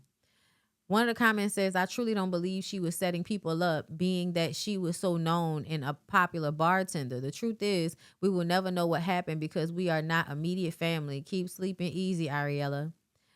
Isn't that the same gang that killed that young man, Junior Guzman, in the Bronx a while back? My goodness. There's no way this was a carjacking when 12 people are named as suspects. Where was this? Livermore, California, asking for an old bestie. Y'all, they did not say 12 people killed her. Carjacking, yet she was found in her car. Make this make sense. Well, What? Juxing a plug is not a smart idea when you really well known. I guess. The niggas need to speak English. I don't know what the fuck that was supposed to say. So it sounds like she might have been involved in some shit and they killed her. This is another reason why, like, the nightlife in Miami and all of that, like, you got to be careful because everything that glitters isn't gold, and in certain areas, you just got to use your common sense. Just because you don't see it, don't mean it's not happening. Whatever's going on, and yeah, a lot of times, like, you know, gang members, drug dealers, whatever the fuck, like club life, nightlife, club scene shit. Yes, a lot of that is influenced by drug culture. Like, people want to party, but people are also coming to the party looking for the drugs. You know what I'm saying? So it definitely is given she was involved with the, you know, with the wrong people, because a lot of the times, and this is what girls and women have to understand, you are disposable. You are more disposable than a man in certain settings. So, you know, y'all get into this life and y'all think that nobody's going to hurt y'all, and y'all will be the first ones to get hurt. That's why you got to be smart, girl. You got to think about these things before you really want to, you know, get involved in a certain fast type of lifestyle, because it is dangerous for you. And the more well known you are, sometimes that's the more dangerous it fucking gets, because people have eyes on you. People see you as a lick. You out here flossing and shit. They know where they can find you. You posting where you at. Yeah. You have to think about these things. And I think a lot of young women get into these lifestyles without any real knowledge for how dangerous it is, which is fucking crazy. It is crazy that you don't see how dangerous you know, certain lifestyles are, and you still partake in it. You know what I mean? And that's no like blame game type shit. I'm just making an assessment. The streets and underworld don't love nobody. Exactly. So let's go ahead and get into Stefan Diggs' male sexual accuser, Chris Griffith, who denies lawsuit is a cash grab, says Cardi B is believing a liar amid her defending Stefan. How many kids were born last year with the last name Diggs? A plethora. I don't think she would have signed up for that. Oh, gosh. Let's listen to what he said from 3 days ago. Think about, you know, Stefan saying you're lying. I mean, what do you have to say to that? I don't know why liars lie, but if a liar told me I was lying, I wouldn't believe him. I mean, okay, well, I mean, any words for Cardi? I mean, she kind of jumped into the mess. A liar told her I was lying and she believed it. Unfortunately. Okay. Yeah, but in reality, like, I feel like, how many kids were born last year with the last name Diggs? Yeah. A plethora? Yeah. He can't be telling all the truth. Okay. I don't think she would have signed up for that. That's true. Yeah, it's a fact. I know. Yeah, it's a I fact. mean, do you think that there's any coming back for this like friendship with you guys, or like is this just completely done? Like, I'm just curious, like, how did this get to this point with you two? When I tried to give him a pass a couple years ago, thinking that it was something that he would apologize for and move on past, he kind of gave me his ass to kiss, which is why we're operating in the realm of litigation that exists currently. I'm sorry, but see what he just said that right then, that feels actual factual. I gave him the opportunity to apologize for something fucked up he did, and he didn't do it, so now we're here. Yeah, a lot of people feel like, you know, oh, this is petty and da-da-da-da, and I'm like, since when don't y'all like vengeful people? Since when don't y'all like people that get their lick back? I'm confused. What do you think about, you know, Stefan saying you're lying? I mean, what do you have to say to that? I don't know why liars lie, but if a liar told me I was lying, I wouldn't believe him. I mean, okay, well, I mean, you hate the fact they didn't forgive you because you stole from them. You didn't like the I think it's funny that everybody's always stealing from these people. I don't know if I believe that people are always stealing from these people, y'all. I'm gonna have to be real. I don't know if I believe that people are always stealing from them, because they have this thing where somebody's always being accused of stealing something from this man, and then people get beat up. Stefan Diggs and Chris, let's see, they've been in court, right? So Griffith recently turned over more than 100 pages of text messages and Instagram direct messages in court to support his allegations. Diggs countersued for defamation, claiming Griffith fabricated the accusations to damage his public image. Like, I mean, on a personal level, no. I think he's trying to get back at you for something that you did to him. And I'm not mad about that. Like, I'm not. I don't know why I should be mad about somebody being like, nah, you can't just do me no any kind of way. The fuck? Griffith previously filed a $10 million lawsuit against Diggs' brother, alleging he attacked and robbed him, and there was video evidence of that. So that's another reason why I'm not running to believe that Stefan Diggs didn't do anything wrong, because what y'all did do that I feel like was wrong and shows how y'all move is you deciding to go and beat him up in an elevator in front of cameras. So let's see what he said. I think I might have read this. I don't know. If I didn't speak up, imagine how many more victims there may be. Look up what happened to Nigel King. Yeah, I think I read this. I feel like I might have covered this story already, but I didn't remember if I did or not. But I did hear things about the case. We're here to talk about Cardi anyway. But I did hear things about it, but I don't know what to believe just yet because I haven't seen that come out. I did want to comment on seeing certain content creators decide that they're going to take on this case and be a mouthpiece for Stefan Diggs and Cardi B. And I feel like people should be careful of that, because don't stake your integrity on these people. Like, just don't, because a lot of times they have every reason to lie and misconstrue shit. So just report the shit. Like, I'm just seeing shit that I'm just like, I'm not about to act like, what Chris is saying is 100% bullshit, because I already feel like Stefan moves like somebody that is, like a narc, somebody that treats people like they're disposable, that, mishandles people, that mistreats people when he doesn't get what he wants. Like, that's the type of personality that he seems. So I'm not running to believe anything that Stefan Diggs has to say. I'm just not. But with that, especially because it's like umpteenth, like how many lawsuits is he gonna have, and y'all gonna keep acting like everybody always just trying to get money out of a nigga that probably ain't even got it like that. He got money, but didn't he just get fired? Like, come on, bro.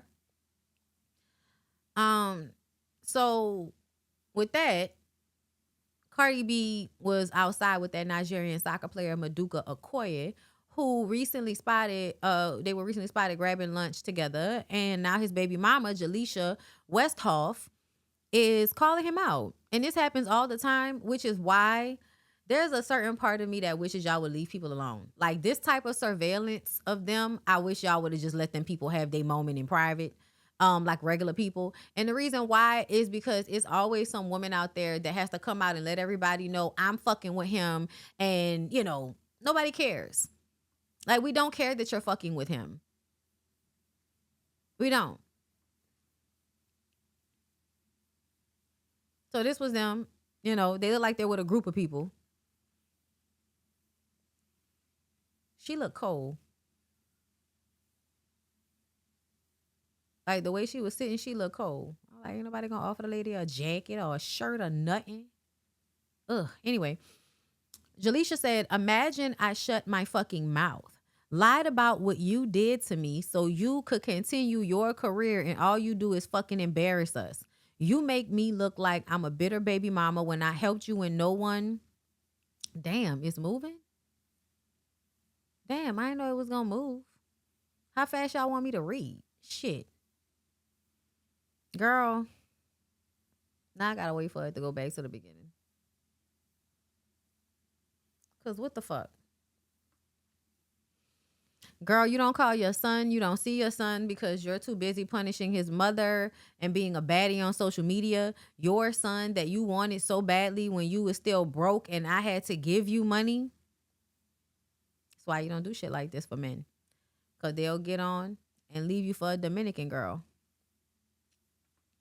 I was so scared to take you to court, so scared to press charges, so scared to do anything because I know you would punish our child. But you know what? I've been calm. I gave you 100,000 chances, and do you take care of him? No, because you have to see him in my house. Otherwise, you can't be a father, you manipulative faggot. Oh, wow. Now we're being homophobic.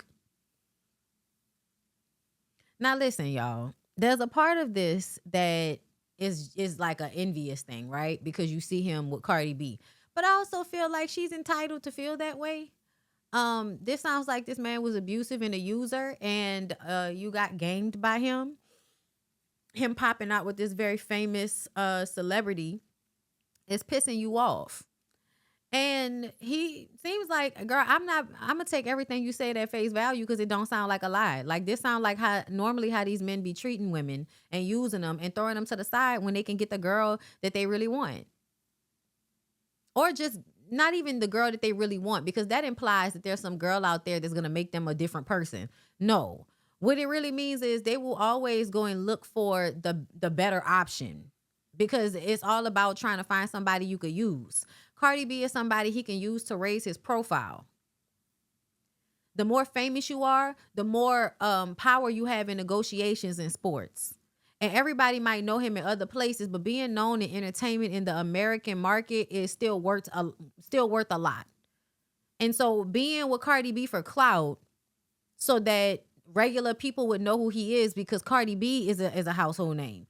So you being with her will now give you that same elevation. Men in sports normally think that everybody know about them, but in actual regular entertainment, no, we don't. You have to make it into the sphere of other entertainment in order for us to know who you are half the time. And the way these men do it is by getting with some of these women that have a lot of social capital. That's what this feels like. And I also don't like, why are you calling him a faggot? Like, what's that about? That's not gonna endear us to you, girl. But you know, we don't need to be endeared to you. You can tell your story. I ain't mad about it, but why you gotta be homophobic? Why you gotta be homophobic? But that's how the girls be. They dishonor themselves. They do a lot of things for these men that really is them putting the man before them. They dishonor themselves. They make sacrifices that they should not make. They're not paying attention to the fact that the man is not giving in an equal compensatory manner, right? Because women are not supposed to expect anything. They're supposed to have low expectations and just be so happy to have the attention and dick from some nigga. Yeah, no, this is why you don't do that. The reason why you don't self-abandon in relationships is because niggas will always make you regret how you sacrificed yourself for them. They will always make you regret that. So the point is to get to a point where you're no longer doing that, because this is what will happen. And then you'll really only have yourself to be upset with, because when you sit down and write out all of the shit that you did for this man, he shouldn't have asked that of you. It still makes him a piss poor example of a man. And I believe everything you said about the nigga, but it also shows how much you were willing to deal with for the affections of that man. And that's what you need to sit with, because that's not right. That's not right. You wanted attention right. You wanted attention, right? Say it right. You wanted attention, right? Now you will get it. Okay. Well, she's upset. For the world, you're number 40, but for me, you're forever my number one hero. Go, Papa, Isaiah. So, is that a sign that you? that's a sign that you and your child made for this man? All right, y'all. It's back to the beginning. Let me read. Imagine I shut my fucking mouth, lied about what you did to me so you could continue your career, and all you do is fucking embarrass us. You make me look like I'm a bitter baby mama when I helped you when no one was there for you. That's usually what bitter baby mamas do. Bitter baby mamas are not bitter for no reason, y'all. They just don't know how to handle their anger in a way that doesn't make them also a complete and utter asshole. I made you. No one knew who you was, and instead of loving us, you beated me. She said, you beated me. You beated me? I think she meant to say you beat it on me, but she should have said you beat me. You beat me, cheated on me with men and women. You're a fucking demon who tried to destroy my life. Okay, so y'all are going to have to get out of feeling like it was so much more egregious that you got cheated on with men and women. Bitch, you was just getting cheated on by a sloppy dick nigga. Stay there.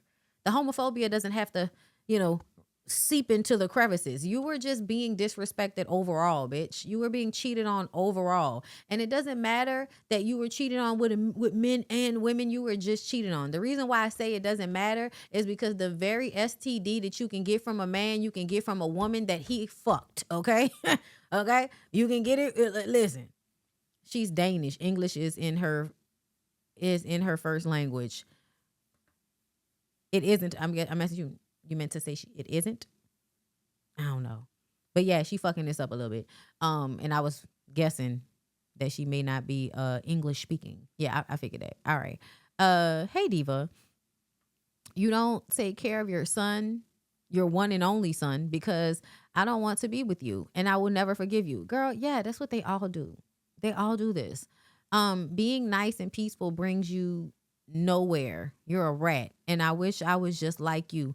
But I tried for my son to be a good co-parent to erase your wrongdoings because you made me believe that I was the problem. Yeah, they will fuck with your head, man. That's why you gotta run. Because they'll fuck with your head real bad. Look at this nigga. Look at this nigga. Let's speak about December. My son got hospitalized 4 times on the intensive care with ambulance. His father didn't even come. Which father tell me doesn't go what? Which father tell me doesn't goes to his child when your child is fighting for his life? Explain to me, cuz you can't be with the mother. That actually happens a lot. That happens a lot because men don't really care about kids. I don't know why y'all don't recognize that. Most men are too selfish to genuinely care about kids. Like, if we being for real. It's always about the child creating the attachment to them. That's really what it's about. A man having a baby with a woman knows that a woman will, a lot of the times, always be susceptible to him for the sake of children. That's why men want babies, not because they actually want to take care of babies and children and all of that. A lot of the times it's because it's a tool to control and have a forever connection to a woman that they may always want access to.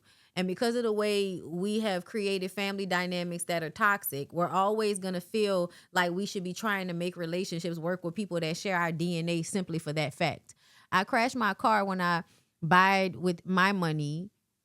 You wanted to give a birthday for our child. You, in the end, you refused to help me because you bitter and upset. I was so tired. I did everything alone on his birthday, everything. I received messages from other women again as every other week in the morning, the same day our son had his birthday. And I crashed my car because I was so tired of you. Not of doing anything for our child, but of you. This is what happens when the devil enters your peaceful life. Yeah, girl. That's what they'll do. That's why you got to be on the lookout. That's why you got to be a tough cookie for these niggas, because they will literally love bomb you so that they can destroy your life for fun. Like, yeah, girl, especially niggas that look like this. Niggas like this look like they can't wait to ruin some bitch's life because it makes them feel good about themselves that they even had the power to come in and totally ruin your shit. A lot of men really enjoy it because ultimately they aren't viewing women as somebody to be with. And, you know, if you're doing good, then I'm doing good. If I'm doing good, then you're doing good. That's not how they're thinking about these relationships with y'all. They're in competition with you while being in the relationship with you. Your successes make them feel like they, you know, don't look as good and vice versa. Like, it's a weird dichotomy that these niggas are in where they feel like you can be in competition with a person that you're supposed to be on the same team with. It's very odd. But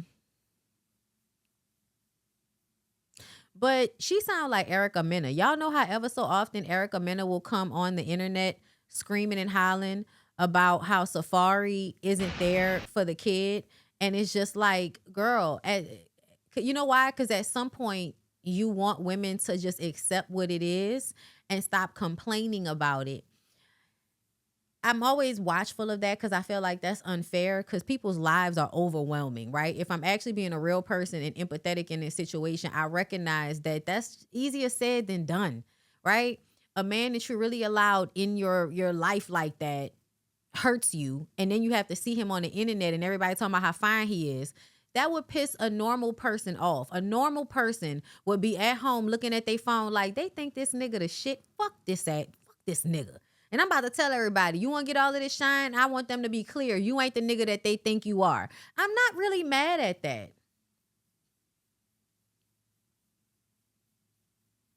I'm not mad at that, y'all. I'm tired of people feeling like because shit isn't illegal, it's okay. Men really do go around treating women like utter shit. And then y'all get mad when the women cry about it, because it's like at some point, when are you as a woman gonna accept who these niggas actually are and stop getting your feelings hurt when they show you who they are as if you haven't seen it over and over and over again? Please don't be giving no man all that. Y'all got to stop thinking that y'all can be sacrificing yourselves for these niggas the way y'all do. Stop doing that shit. Okay? And girl, obviously at this point, Cardi B has terrible taste in niggas, okay? Which is expected. It's expected because a lot of young hood girls have been sold a bill of goods. I think what happened in my mind, and we're going to take a little quick break after this and get into more, but in my mind, y'all created a fairy tale around hood niggas through music and media and who was actually around, to where y'all have taught a lot of women that men abusing them is a turn on.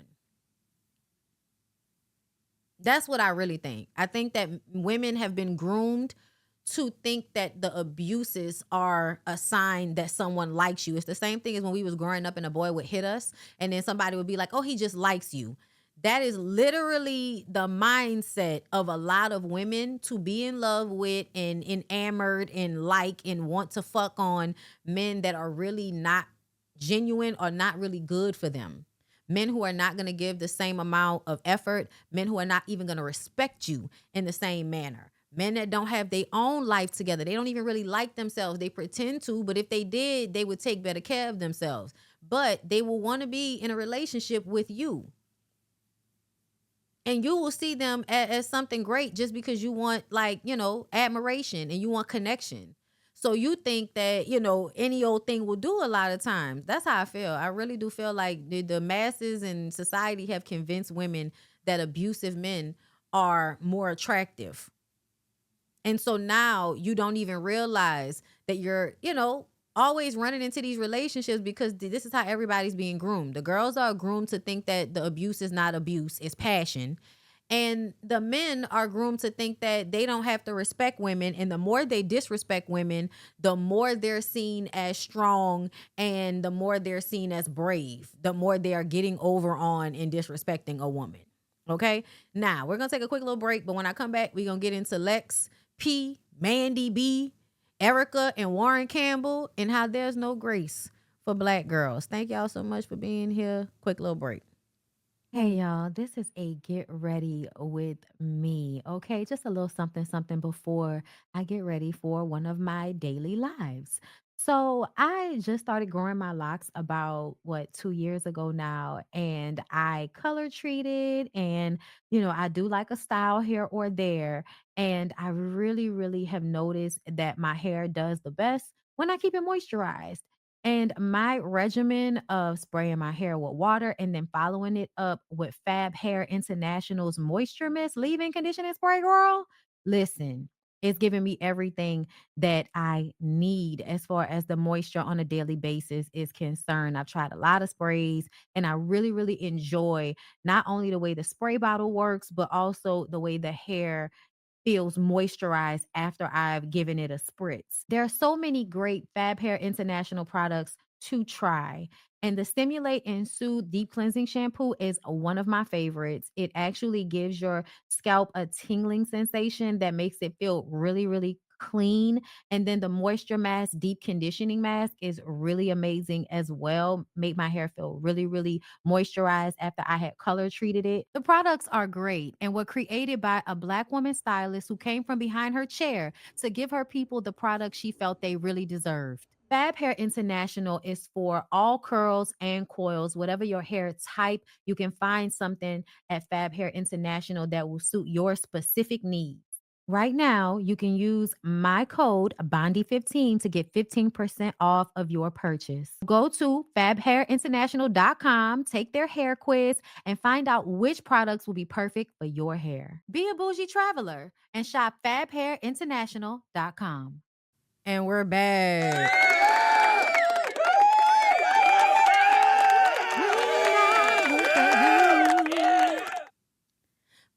Memories of love like no one before.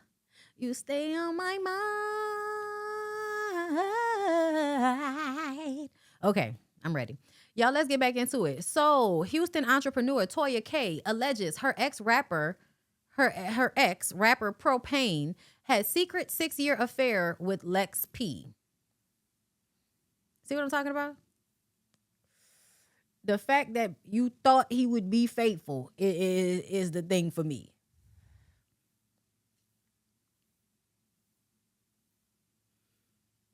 Getting ready for my Netflix interview to discuss the devastating reality of betrayal, discovering that my partner of 8 years was having a secret 6-year affair. Rapper Bay, Propane, and Lex P from Poor Behavior. Well, I mean, it's not like Lex ever said she didn't have poor behavior at times.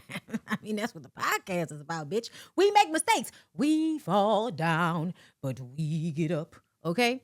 I was lied to as well, had to go to therapy and went through a lot. I would never knowingly deal with a man in a relationship. I've been in a relationship for 3 years and haven't even seen him for 4.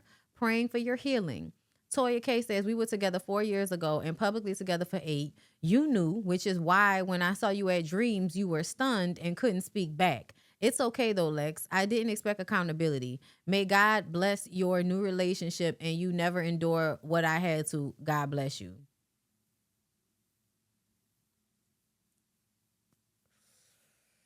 Y'all, you knew. Girl, these niggas are for everybody. These niggas are for everybody. I don't know why y'all be like mad at women because your nigga is a hoe. I'm so confused.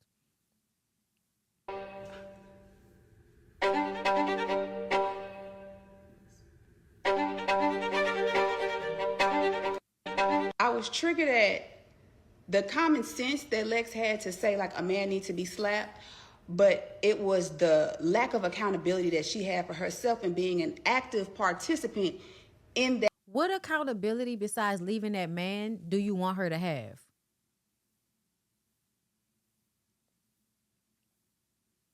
Like, I would have wanted account. Girl, I don't need to be accountable after the relationship is over for him cheating on you with me. He need to be accountable for that. Like, not talking to the nigga anymore is the accountability, bitch. I'm so confused. Do you want somebody to grovel? That situation, that betrayal, y'all, did not just affect me. It affected my entire household.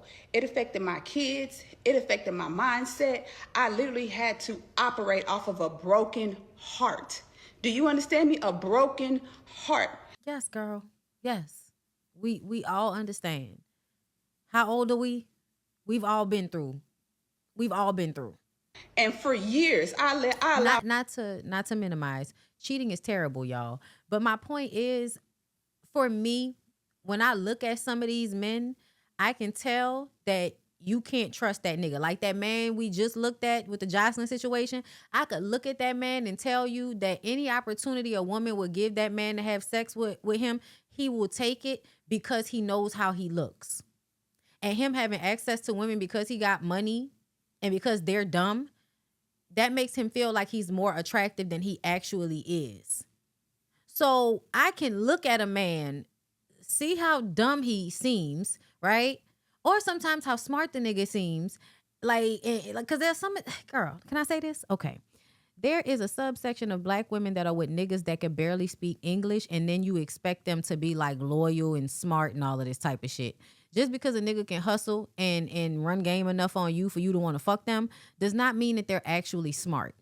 Because there are smart niggas. There are smart niggas, and those are the ones that I like to really deal with because they do a really good job at convincing you they aren't who they actually are. These niggas that a lot of these women be talking about, it be so obvious. And it be like, so you saw him and you saw loyalty? I need you to point me out the nigga that looks like him in the history of niggerdom that has not cheated on somebody. I allow people to call me bitter. I allow people to call me evil. I allow people to call me mean. And Hey, that's a good wig too, girl. That's a good ass wig. Do you see this house? I don't know why these women always end up with these niggas. Never once addressed what betrayal has done to me. I just try to work my way through it, try to boss up from it. But at the end of the day, when somebody in your mind, and when that person is your forever person, and you are betrayed by them, it changes your whole outlook on life, on love, on family. And that's what it done to me. I went through therapy, intensive therapy. 1 year I had 3 therapists at one time. Do you understand me? My kids was uprooted from our family home because I could not be in that home no longer without him. So I had to go and buy this house that I'm in now. We are now a divided family from betrayal, from the mindsets of women like Lex P. Not to, I was triggered at no, baby. The mindsets of the men, not the mindsets, and that's why I can't stand a lot of you women. Because you want so badly to not make that man accountable so that you can still love him. So it's easier for you to always put the blame on a woman you see as a hoe. And excuse the fact that the only person that made an agreement not to cheat on you is that nigga. Let's take a look at that nigga, shall we? Let's take a look. This is Propane, the rapper. Look, back like Snoop Dogg out that murder show. Child. Him? Big Pooh with the fat gold chains is not. This nigga want to be T.I. This Nipsey, hold up. Propane is the Nipsey Hussle of Houston.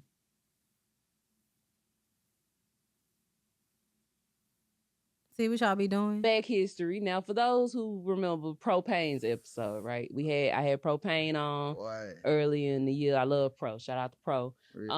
During Propane put you on, he put me on to Nook the Crook. Yeah. He said he had an artist, and this is who he listened to. His name was Nook the Crook. That was and love. so That was unexpected, man. Very And full people circle. Don't do that. No, they don't. They don't do that. No, they do man. not. People, people are getting in a situation where they could possibly shed some light on some people. Mm-hmm. And they just don't do And they that. don't. They think that, by showing love to somebody else is taking away from your shine. And that ain't the case, bro. We all could shine. Together. Everybody could shine. Yeah. And if you see something that deserves to be shined light on, shine it, brother. It actually might help you shine a little brighter. You know what I'm So they show other niggas love. That's all. We love that. Find you something say, don't play with your hill. Niggas thinking I would ever lose, let's make it a bet. I come through this bitch dripping, I'm making a mess. Okay, he sound like somebody I might like too. Listen, I love me a Southern rapper. Okay, I love me a Southern rapper that actually pronounce their words. But does that change the fact that this look like a nigga that's gonna be? This nigga does not look like he's gonna be faithful. I don't understand. Yeah, nah. This nigga, nah. This nigga's not being faithful, sis. I don't know. I don't know what y'all think in the world. Who is this? Okay. Oh my God, so sweet. Yeah, this is definitely the way to get them. Post your kids. Oh my God. Because, the people love to act like you can be a terrible man to a woman, but then be a good father to a child. They love to act like that. Yeah. Let's see. Oh, the fuck, Yeah, he remind me a bit of a Crit light rapper. And y'all know Big Crit is my favorite rapper. No, seriously, like I really love Justin Scott. I like his energy so much. Oh my God.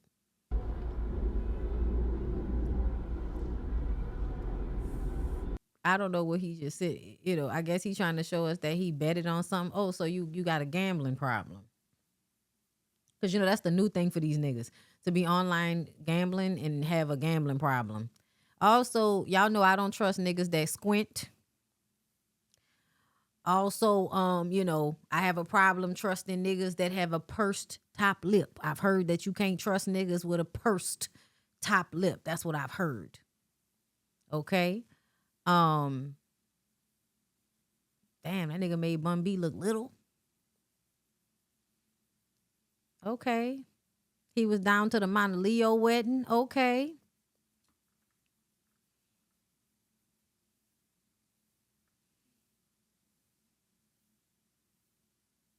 Yeah. And this is not to like judge a book by its cover. Cause I'm sure there are some niggas out there that really will be like, nah, I'm straight love. I got a lady.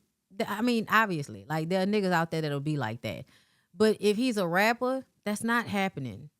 That's not happening. You know why? Because pussy is medicine. Pussy is medicine. And a lot of the times, niggas don't really be wanting to be monogamous anyway. They want a family, they want a wife, but that don't mean that they want to only fuck you all the time. But that's what they'll tell you in order to have you. Because what they've learned from childhood is say whatever you must say to get the woman to do what you want her to do. That's what the men have been taught. Okay, especially black men. Okay, these niggas are great at manipulative tactics. They love to make you think that they're, you know, empathetic and they care and they're not gonna do you wrong. And then, you know, they spend a long time talking to you, spending time with you, being romantical, looking all in your fucking eyes and shit. And this is your type of nigga, so you're gonna fall for this. And so then, especially a nigga that can actually rap, nigga got a mouthpiece. Especially when he wants to have the mouthpiece, right? When you alone with a woman, that's another thing that becomes addictive for women. Men who out in front of everybody act emotionally disconnected, but in private, them men be so up under you and passionate and caring and all of that. Women get addicted to that, to feeling like they're being made to feel special. But a lot of times that's a tactic for everybody not to know what the fuck they got going on because they be fucking other people. And they got to keep this level of chill when they out in public because you don't know who can see you. Even if y'all do go together. Like a lot of times y'all be somewhere with a whole bunch of women around. Nobody will know which one is your old lady if they don't already know. You think everybody know who you are, bitch, but that don't mean everybody knew that you was his wife and all of that just because they knew him as a rapper. I don't know. I feel like you assume people be knowing you and that don't mean they know you. Okay. And I just never, y'all ever, even before I got married, y'all, I had a conversation with my husband, like when we were just like dating. And I was just like, I don't think people really can be together for like 20, 30 years and all of that and nothing ever happened. So if I'm planning to be with somebody for that amount of time, I am going to add in the mindset that this is not going to always be monogamous. And as long as it's not being done in a way that is intentionally meant to hurt me, I'm probably going to be able to deal with it in one way or another. I always had that mindset about the situation. But then I was also coming into the relationship as somebody that also kind of carried the same expectation.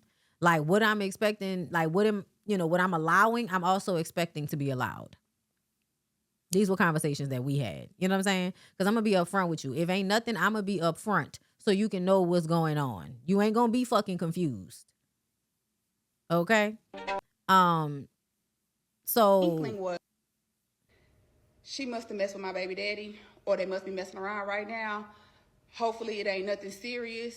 I never addressed it because I truly hope that it was just like a one-time thing or it wasn't nothing serious. It wasn't until her podcast that she admitted that they've been doing what they've been doing for 6 years. Mind you, I was with this man for 8 years.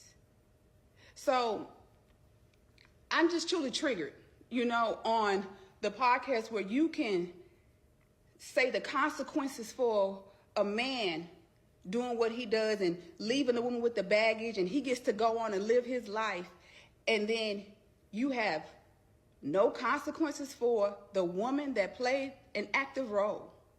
You are that woman, Lex P, you know, and you don't owe me no apology. It would have been nice because I knew you. We knew each other. We worked together for 4 years. But however, if you're going to use your... She must have... I ain't know y'all worked together. For 4 years. But however, if you're going to use your podcast, don't use it in a way that shadows your wrongdoing.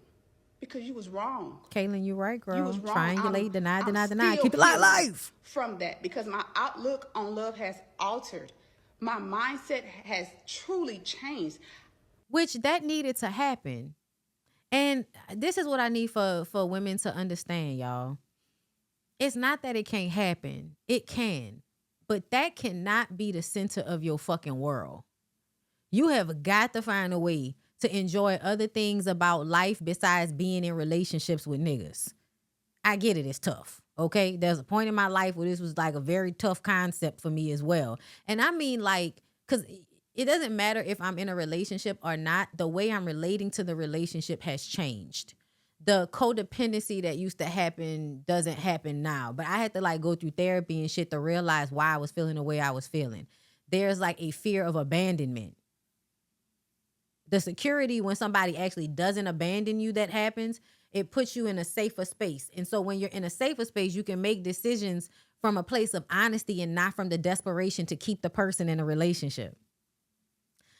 And so I feel like women have to, and men too, like you have to understand that people are going to be who they are, which is why you have to protect yourself. The idea that you think niggas is not going to lie and not going to cheat. And then, you know, you could tell that you had it in your mind that the fairy tale was real. And the fairy tale is not real, y'all. People are going to be like fucked up in one way or another. And you have to decide if it's worth it to be with them. A lot of the times it's not. But sometimes it is. Rarely. But sometimes it is. And so don't like not have hope that you can have companionship or love or really good intimacy, because all of that can still happen. It just doesn't have to happen the way you thought it would. Sometimes y'all need to adopt. Y'all don't want to have this mentality. Y'all feel a way about a roster. It's not about fucking all of these different men, but it is about having different people for different roles in your life, so you don't feel like everything needs to be coming from one person. Because I used to do that too. Like you feel like everything should be coming from this one person, and it is like this desperation to keep the connection, like a level of yearning or fear related to the relationship that's there. Even if the relationship is not problematic, there's this feeling there. You really have to like, you got to do a lot of work on yourself as a person in order to get out of these mindsets that trap you into those emotional cycles that make you feel like shit. That used to happen to me so much, and I would feel it so deeply that I had to find a way to stop relating to relationships in a way that made me feel that way. It's a fucking journey. My trust level with people is shot. Okay? Married 33 years, never thought he would be faithful. Duh. Like I don't assume this because I think it's unrealistic in the time frame, y'all. In the time frame. But I think, you know, things can happen and people can be honest and people can protect you in certain ways and show care for a relationship when things happen. Niggas don't be having no care whatsoever for the relationship. And that really be the issue. It don't always be the cheating exactly or the having sex with somebody exactly. It's how they handling you. The fact that niggas can't even admit that they wrong for real, they can't be. I think that's what she's really talking about. People can be fucked up and not have the humility to repair. Even if you don't stay with the person, being apologetic, being like, I would never like knowingly, you know, and I kind of like, the more I listen to it, the more I talk about it, the more I kind of understand where she's coming from. Because if you were around this woman and it's happened, I don't know. I feel like, you know, it wouldn't be the worst thing to be like, man, listen, I apologize. I apologize for that. I was fucked up for that. I only was worrying about how I felt and what I needed at the time, and the shit wasn't cool. I think that's okay to say. You know what I'm saying? And I think it would, you know, alleviate a lot of it, because once you've apologized and said what it is, can't nobody say nothing else to you. I've already done the thing. So now what? People be adopting this very court-like mindset about apologies. You know how eventually corporations and business entities, they would stop apologizing when they harm somebody because it would make them legally liable for more lawsuits if they apologize, because it would be proven that you did something wrong. So corporations would, you know, then stop apologizing for things. People have now adopted that mindset that they don't have to like continue to like apologize or repair a situation. What's most important is that, you know, we know it happened, but we shouldn't keep talking about it. Like, because a person can know you and still do you wrong. A person can lay with you and love you, still do you wrong. A person can build with you and have a family with you and still do you wrong. because they can't stay in character anymore, right? Yeah. That situation out to me, and I don't care about niggas ain't good enough saying, actors. Toya, well, you need to move on, or Toya, you bitter, or Toya, you, man, listen, that was my person. That was who I stamped as the man of my household, the father of my child, my children, because they saw him as my other two. You centered your life around him. And that's why I tell women, don't do that. Because then people's fuck ups and their choices won't leave you feeling, you know what I'm saying? Won't leave you feeling this way. It'll hurt, but it won't take away from you. Like, this is, like, for her, I could tell this was devastating. It shouldn't hit that hard. Like, it does. But that's why you have to wrap your head around the fact that people are who they are. And so you can't give over that much of yourself. That's what really happens. Like, you end up giving so much of yourself that when they handle you like that, it's like, but that's why you can't give them all that. Kids saw him as they did. And I was for 4 years. Do you think this is cringy? I think it's sad. And I don't have family. That was all the family I had. I built that family dynamic because... Listen, let's not act like we haven't done this. I just want to say that. Let's not. That's why we're having this conversation. Like, I've also been in situations similar. I was much younger, and it wasn't my husband, but it doesn't mean I don't know the emotions. I don't know the feeling. I don't know the gut-wrenching pain and the crying and all of that that you feel. I very much can remember my feelings and when things hurt and how they had me feeling. There were relationships that I was in when I was younger that had me not eating. I had to get up out of that shit. I had, you know, relating to relationships in a way that it would make me sick. Like, and then keep trying to have the relationship with the person and literally dealing with them would make me sick, not eat. It's one thing when I came from a family that I couldn't have. I didn't choose that family. So I don't have family. But the family that I created, that was broken. That was divided by people and their selfish acts. And guess what? People get to go on and have successful podcasts, go on and get to have successful rap careers. And me, I'm dwindling down in my businesses because my mind cannot operate off of the hurt, the pain, the betrayal, the broken heart. And it's like, it's so much came on me. And so for people that just be like, move on, this is not an intentional position or state that a woman that has the livelihoods of many on her hands want to be. Yeah, I think it's unfortunate. I think it's really sad. She said, although this happened years ago, I recently found out that it was a 6-year relationship from what Lex stated. 6 freaking years. We were together 8 years during their 6 years. So how you didn't know about me? You both played a good role in my betrayal. Then portray like you're against men doing women like this when I'm the woman you done it to is sick. However, I want to air this out. Is rightfully earned. Yeah, no. If Lex got up online and talked about this on a podcast, that would reignite the pain, especially if I'm finding out about something that I didn't know about before. Y'all act like that shit don't be, girl, no, that'll hit you up a little bit. Like, even if you thought you was over the shit, let somebody, bring up some old wound that you had. That shit. I'm trying to see if Lex said more. Inkling was. I wonder what the original clip is of Lex talking about this situation. I mean, Lex apologized in the comments. You know what I'm saying? She said, I was lied to. 2, had to go to therapy, went through a lot. I would never knowingly deal with a man in a relationship. I've been in a relationship for 3 years and haven't even seen him for 4. Praying for your healing. Yeah, no, there was no apology in that. But I think that maybe what Lex felt was y'all only had a 2-year difference. So if a man could possibly hide that relationship for the first 2 years of him dating her, and if I'm with a man and I've been with him for a minute and then he got another girl, I might think I'm the main person. Like, I think it's a possibility, but I also feel like based on how close in proximity these people was, that's probably not the case. That nigga look like he's somebody that know how to get the girls. And another thing, niggas that know how to have good conversations are not like, there aren't enough of them out here, girl. There aren't enough men out here that a woman can just like have a good time with and get some dick. There aren't.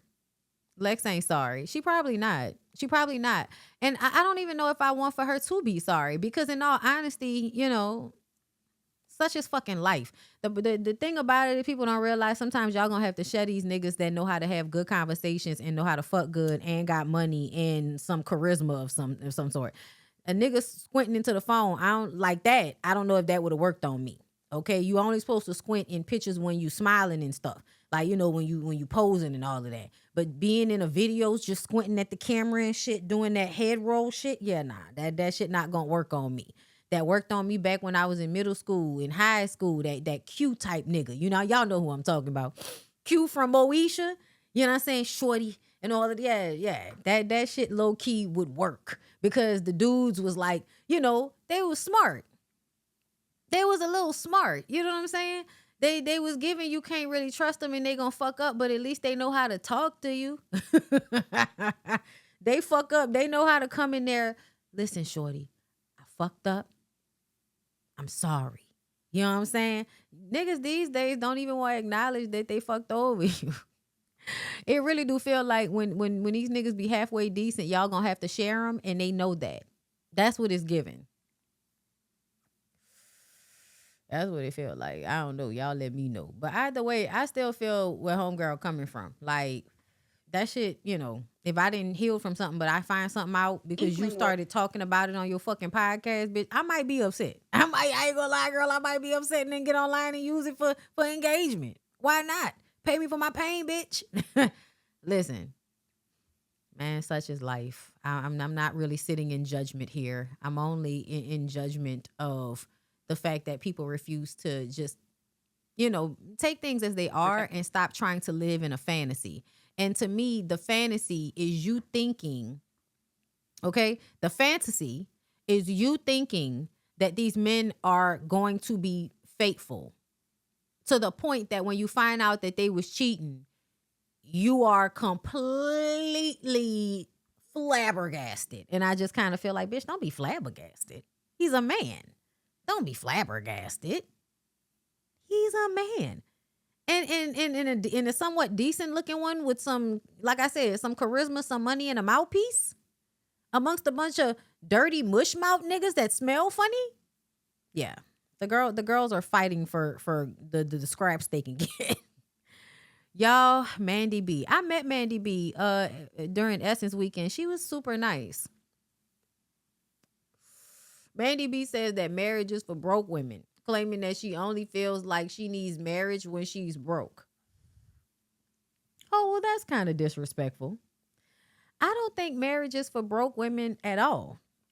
In all honesty, most of the time, being a wife used to come with having more income, therefore elevating you above, you know, certain statures in the community, you know, being a wife. But this is an interesting way to think about it. I'm not going to lie. It is, you know, there was some truth to what she said, but it's also shady as fuck, and it's not necessarily true, right? It's not necessarily true because everybody isn't in the same dynamic of relationship. So I don't think that's true, especially for black women. Black women since the 90s have been paying niggas bills and putting money on child support and putting money on books and helping niggas go through school and passing tests and having a good job and, you know, getting a good government job. Like a lot of base level, you know what I'm saying? When I'm saying base level, I mean like when it talks about tax bracket, like the average of black women usually were out here with good jobs just based on the fact that they knew how to go and work somebody's fucking job. Like they just, I can follow directions, I can execute, I can get the fucking job done, you know, it'll be done. Black women will have good government jobs. Like black women in general, I feel like are not a broke set of people. And even when we are broke, we always figure out a way to not actually be broke or look broke for the most part, okay? And I'm just talking about around my way, because I feel like around my way, you would never know some people didn't have no money. You would never know the way they be out here flossing and shit. But either way, I feel like this is something that you say out of spite. Agreed. Everything that you have. If you're a woman that is focused on making more, having your own career, bringing in your own money, absolutely. I think, okay, so this is going to be my hot take. And no shade to either of you. We're only 3 minutes in. I know. I think marriage is for broke bitches. Oh. And so I think a woman who wants to be married is leaning more into the patriarchy and wants to be essentially, possibly taken care of, have their man as the leader. All of the ideals for me of what marriage looks like is that. So I just saw my friends recently this weekend. She was like, did you want to be married? And I literally said, yeah, when I was poor. As a woman who can now like provide for herself. That makes total sense though, y'all. Because women think about marriage as a way to gain an income. Like, and most black men are thinking about it like that as well. That's why that fucking 50-50 conversation keep popping up all the time. Because niggas ain't trying to get with women that also don't have an income. Even rich men want you to make some type of money. So when you do become a single woman that has a lot of money, no, you really don't see the reason to have a husband in a way that a woman that doesn't have a lot of money would see to have a husband. Like, you have reasons for it that a woman that got money don't have. That's true. Also doesn't want motherhood, and also sees a lot of these celebrity women now having to continue working because they have to. I know Mandi has been on the wrong side of women's history. Is Mandi biracial? Pay alimony. I mean, we have even podcasters now paying alimony. Shout out to Rachel Lindsay. Like, there's all of these people that once you make a certain amount of money, if your man doesn't, you have to pay them out. And I just don't want to be that. That's a take. I don't want to be that. But you also start to protect. Agreed. Everything that you have. If you're a woman that is focused on making more, having your own career, bringing in your own money, absolutely. I think, okay, so this is going to be my hot take. I mean, she said it in a way that made it provocative. And she said no shade to them because one of the girls is actually is engaged and one of them is married, I believe. And y'all know two things can be true. So me personally, and I always talk about this because, like, you know, not to talk too loud, y'all, but I swear for God, I love my husband. Everybody be like, oh, that's my best friend. They be lying. That nigga don't like them for real like that. And that's not shade to women. That's just that be shade to the fact that I feel like men really don't be friends to women like that for real, for real. You know what I mean? But like, Derek is really my guy. You know what I'm saying? So like, I feel like my life was, you know, made better, but I also feel like I could have done it and I probably wouldn't have been as stable. I probably would have been all over the place and I still would have been making a lot of money. But there were times, you know what I'm saying, where having another income and being able to be on somebody's health insurance is great. And you know, I'm going to be out here getting some of these benefits of this patriarchal system because it damn sure has taken a chunk out of me as a woman, right? I gotta deal with how I view myself because of this patriarchal system. I beat up on myself every day because of some patriarchy bullshit. Oh, I didn't work hard enough. I didn't make enough money. I'm not skinny enough. Like, the shit that they put on us definitely has been a detriment to me. So I'm definitely I'm leaving here with something. Is how I view this. Okay? I am leaving here with something. Okay? And she right. Like, when I was in my situation, it was absolutely like, oh, I'll get a tax break, you know. Child, we moved in together to save for rent, you know, for rent and all of that. But I wouldn't have lived with somebody just for that reason. Child, I would never have lived with somebody just for that reason. That's crazy as hell. I was living on my own and affording it just fine. You know? But it's nice when the person is sweet to you. It's nice when the person does things for you. So there are times where you don't have to do anything because that person is going to do it for you. Like, that's what a lot of the times is the benefit, is like you don't have to do everything on your own. But this is when the relationships are actually working. And most of the time, they're not actually working like that. And even when they are working like that, because we live in a patriarchal society, my nigga, I have to tell you that these niggas will still in some ways be getting over on you in one way or another because the system is incentivizing it. And in that whole, listen, I know everybody like to act like that chromosome shit don't matter. But if y'all gonna act like as a whole, these niggas don't be acting slow, listen. Hold up, let me read some of these comments before we move on, okay? Marriage is a legal partnership, the terms of which are dictated by the state absent pre-post nuptial. If you aren't going to inherit assets, money, pedigree, there is zero reason to marry. I agree. I think marriage has and can be beneficial for some men and women. If it don't apply, let it fly. I agree. Mandi is an undercover pick-me though, and people don't know it. She said things that I've been like, bitch, what's going on? Also, I remember the things that she has said she has done, and to me, there is a level of self-deprecation that happens in women like Mandi because of the things that have happened to them. And so a lot of the times there is a very like elevated but crass way of dealing with life. And it comes from people mishandling them. And then them kind of like adopting that as a part of their personality is how people have mishandled them. That's how she came off to me. I could be wrong. But when she talks, in certain times, and then also experiencing how nice and bubbly she is, I know women like her. And a lot of times they beat up on themselves in a way that they will never express outwardly, but it shows up in moments, when they talk about themselves in the most self-deprecating of ways. Things that, yikes. We know Mandi says certain things in a way she knows it will get clicks. It's cool. She may not have been wrong. She just be rude. I agree. She's a B. Simone type. I would put them in a similar box. I would. But again, you know how there are levels to these boxes that we're in. Girl, okay? You got to be able to be expansive. Sometimes you in the box, but then other times you break out. And then you go back in. And then you break out. It's okay, y'all. Okay? There's no lid on the box. Mandi, I read that one. I don't know. Shout out to Lyric for the healthcare, especially right now. That shit quadrupled. Child, it's not even just that. Like, there are a plethora of things that I find very, like, first of all, Lyric has always been like a very like soothing person.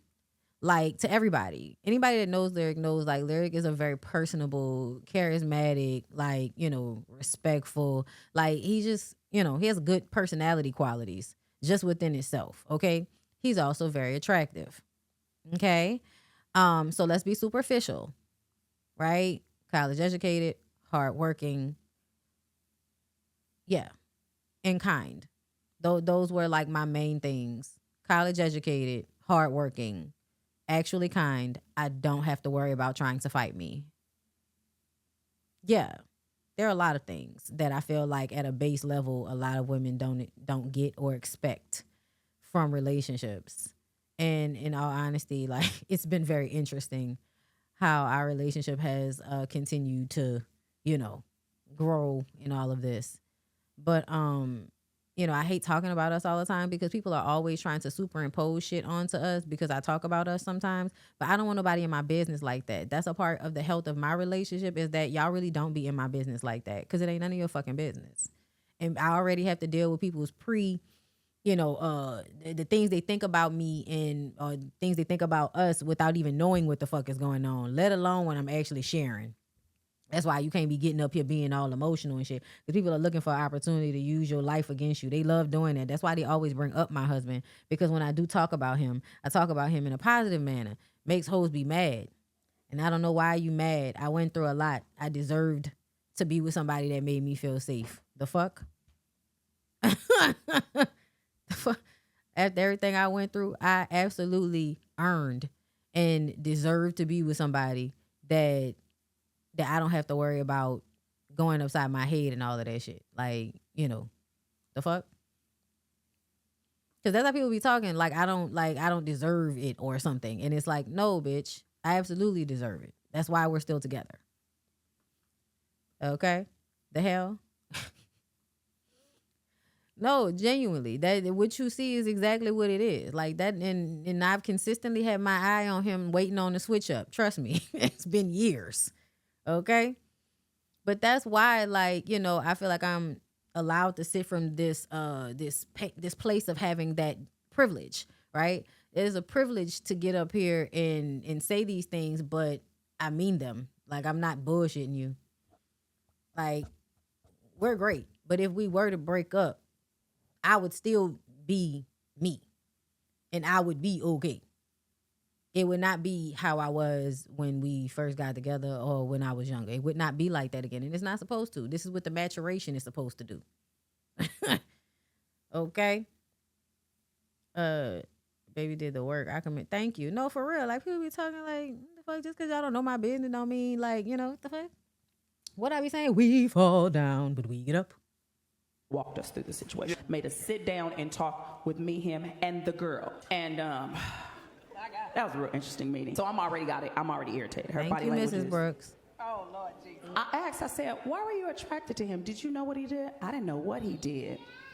I said, baby, if he was a construction worker and drove a raggedy truck, we wouldn't be sitting here. She gave me a look that I didn't really enjoy.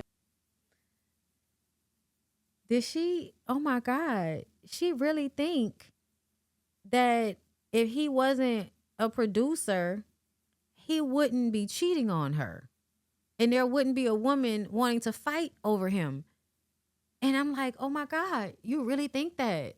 I don't know why y'all think this way. Y'all, poor men cheat on their wives, and their wives and other like young ass poor women will roll around they will roll around on the ground about a nigga that's barely making $60,000 a year in 2026. What world do y'all live in? So I looked at my bishop. I said, I don't enjoy her body language, and she's going to have to shift, or this meeting's going to come to an end.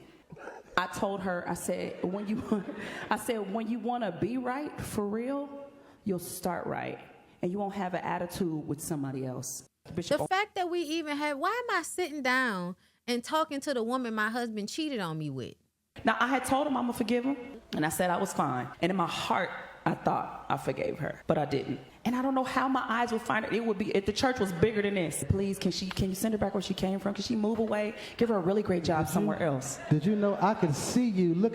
You know why? Because it's fucking ridiculous for y'all to expect for somebody to get cheated on and then to just be around the person that they got cheated on with no time in between to heal from the situation. Making somebody act like nothing ever really happened is a part of the reason why your eyes kept going to her. Because you're still upset about it and you're being forced to act like nothing has happened. That's why you're really upset. This is not about that woman's attitude towards you. Because there's already like this condescending energy of you wouldn't be with my man if he didn't have money and all of this. As if you're trying to call me a hoe or some shit. When at the end of the day, y'all forget these niggas be talking to women, flirting with women, giving women a certain type of energy. And there are women out there that are insecure and that have not been told kind things about themselves from anybody. And to have some ugly nigga with a big wallet come up to you saying nice things to you, eventually the nigga ain't that ugly no more. Because he's saying all of the things that you want to hear. And sometimes it ain't got really nothing to do with their pocket. It's about how they make the woman feel. That I don't understand why y'all don't understand that. Women will be in a deprivation of being loved on because the people around them are taught that, you know, being overly emotional or overly affectionate is inappropriate. So it's people that don't really get affection or love in any kind of way but in romantic relationships. People be being starved of being talked to nice a lot of the times. Like, I don't know if y'all know, but like Warren is somebody that I feel like will flirt with you and be talking to you, and eventually you will start to like him because of how his personality and his talent would show through. Men like him know that they're not attractive, but they know how to work with the things that they do have. Women are not that shallow. We are, but we're not. It is really not like that. A nigga really can be ugly, but if he know how to talk to you right, say the right things, have the right type of energy in his body, you can overlook a nigga having a deep furrowed brow. Because I used to be sitting on the organ. I'm like, oh my gosh, she's looking over there. She's looking over there. Now, I had told him I'm going to forgive him, and I said I was fine. And in my heart, I thought. Yeah. Riz. Yes. Yes. I feel like y'all don't understand, I guess. But like, I don't know. I guess back when I was growing up, it was made obvious to me that if a nigga wasn't handsome, he had to do some work in having a good personality and knowing how to relate to women in a way that, you know, women respond to. Women, a lot of the times, men just being nice to them, because men are usually very disrespectful to women. I know y'all don't want to admit this, but if y'all are not sexually interested in women, or if you are no longer sexually interested in a woman, y'all are very disrespectful and dismissive and act as if a woman doesn't really exist. So the kindness is not there enough. And so when women, a lot of times, especially women in church, child, when they experience a man that's kind to them, right? Good personality, charisma, and being really good at making music, a lot of the times creates a certain level of charisma in some men, especially older generations of men. These new niggas, I don't know. But the older generations of men, it felt like being good at a talent, especially for black men, especially in the church, meant being able to talk to people. You know what I'm saying? And being able to talk to people is a talent. So that's why I feel like for her to even say that, you not giving that nigga enough credit for his gift of gab and how often women are starved of men who are just kind. Bishop Omer. That's why a lot of times women don't like when men are kind to women, because kindness is often seen as flirtation. Because a lot of the times it is. Walked us through the situation, made us sit down and talk with me, him, and the girl. And that was real. Charisma means Christ-like, and that's absolutely not what these men exhibit. Interesting meeting. So I'm already irritated. Her body language is. Oh, Lord Jesus. I asked, I said, why were you attracted to him? Did you know what he did? I didn't know what he did. I said, baby, if he was a construction worker and drove a raggedy truck, we wouldn't be sitting here. She gave me a look that I didn't really enjoy. So I looked at my bishop. I said, I don't. And what was the point of that question?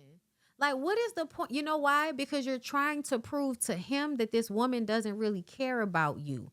And that is you trying to, in some way, prove your own, value to him. See, I really love you. I love you for who you are. This woman, she only love you for what's in your pockets. Girl, these niggas don't care. They act like they really want women to love them for who they are and all of that. But sometimes men want to simply be alluring to a woman. They just want a woman to find them alluring, a woman to find them, attractive in some capacity, especially niggas like him that probably grew up feeling ugly. So one of the things you learn how to do is turn on that personality, and you start getting addicted to how it feels that your personality in a room full of desperate women works for you. What? She really, this is all about her trying to prove her own value in this relationship to this man by trying to make this girl prove, or whoever this woman was, prove that she was with him only because he had money and because of who he is in the music industry. As if Warren Campbell is somebody that everybody fucking knows. People in the entertainment industry, people that's in the music industry, yes, we know who he is, right? Everybody didn't watch Mary Mary on WeTV. Everybody is not a gospel fan. Everybody, you know what I'm saying? And sometimes even when people are, it doesn't mean they necessarily know who people are all the time. You know what I mean? Not saying that she didn't know, but just saying that that's not always the reason why somebody was fucking on your husband, girl. Sometimes they was fucking on your husband because they grew up with people being mean to them, and your husband was nice and was giving them sweet eyes, nice words, and a little bit of a dick energy. Enjoy her body language, and she's gonna have to shift, or this meeting's gonna come to an end. I told her, I said, even that, why do you feel like you need to control her body language in this meeting? Bitch, you can't control that woman's body language just like you can't control this man keeping his dick in his pants. What are we talking? That's what we talking about. I said, when you want to be right for real, you'll start right, and you won't have an attitude with somebody else. Bishop Omer walked us through Yeah, this. of course the cheating was a long time ago, y'all. So they say.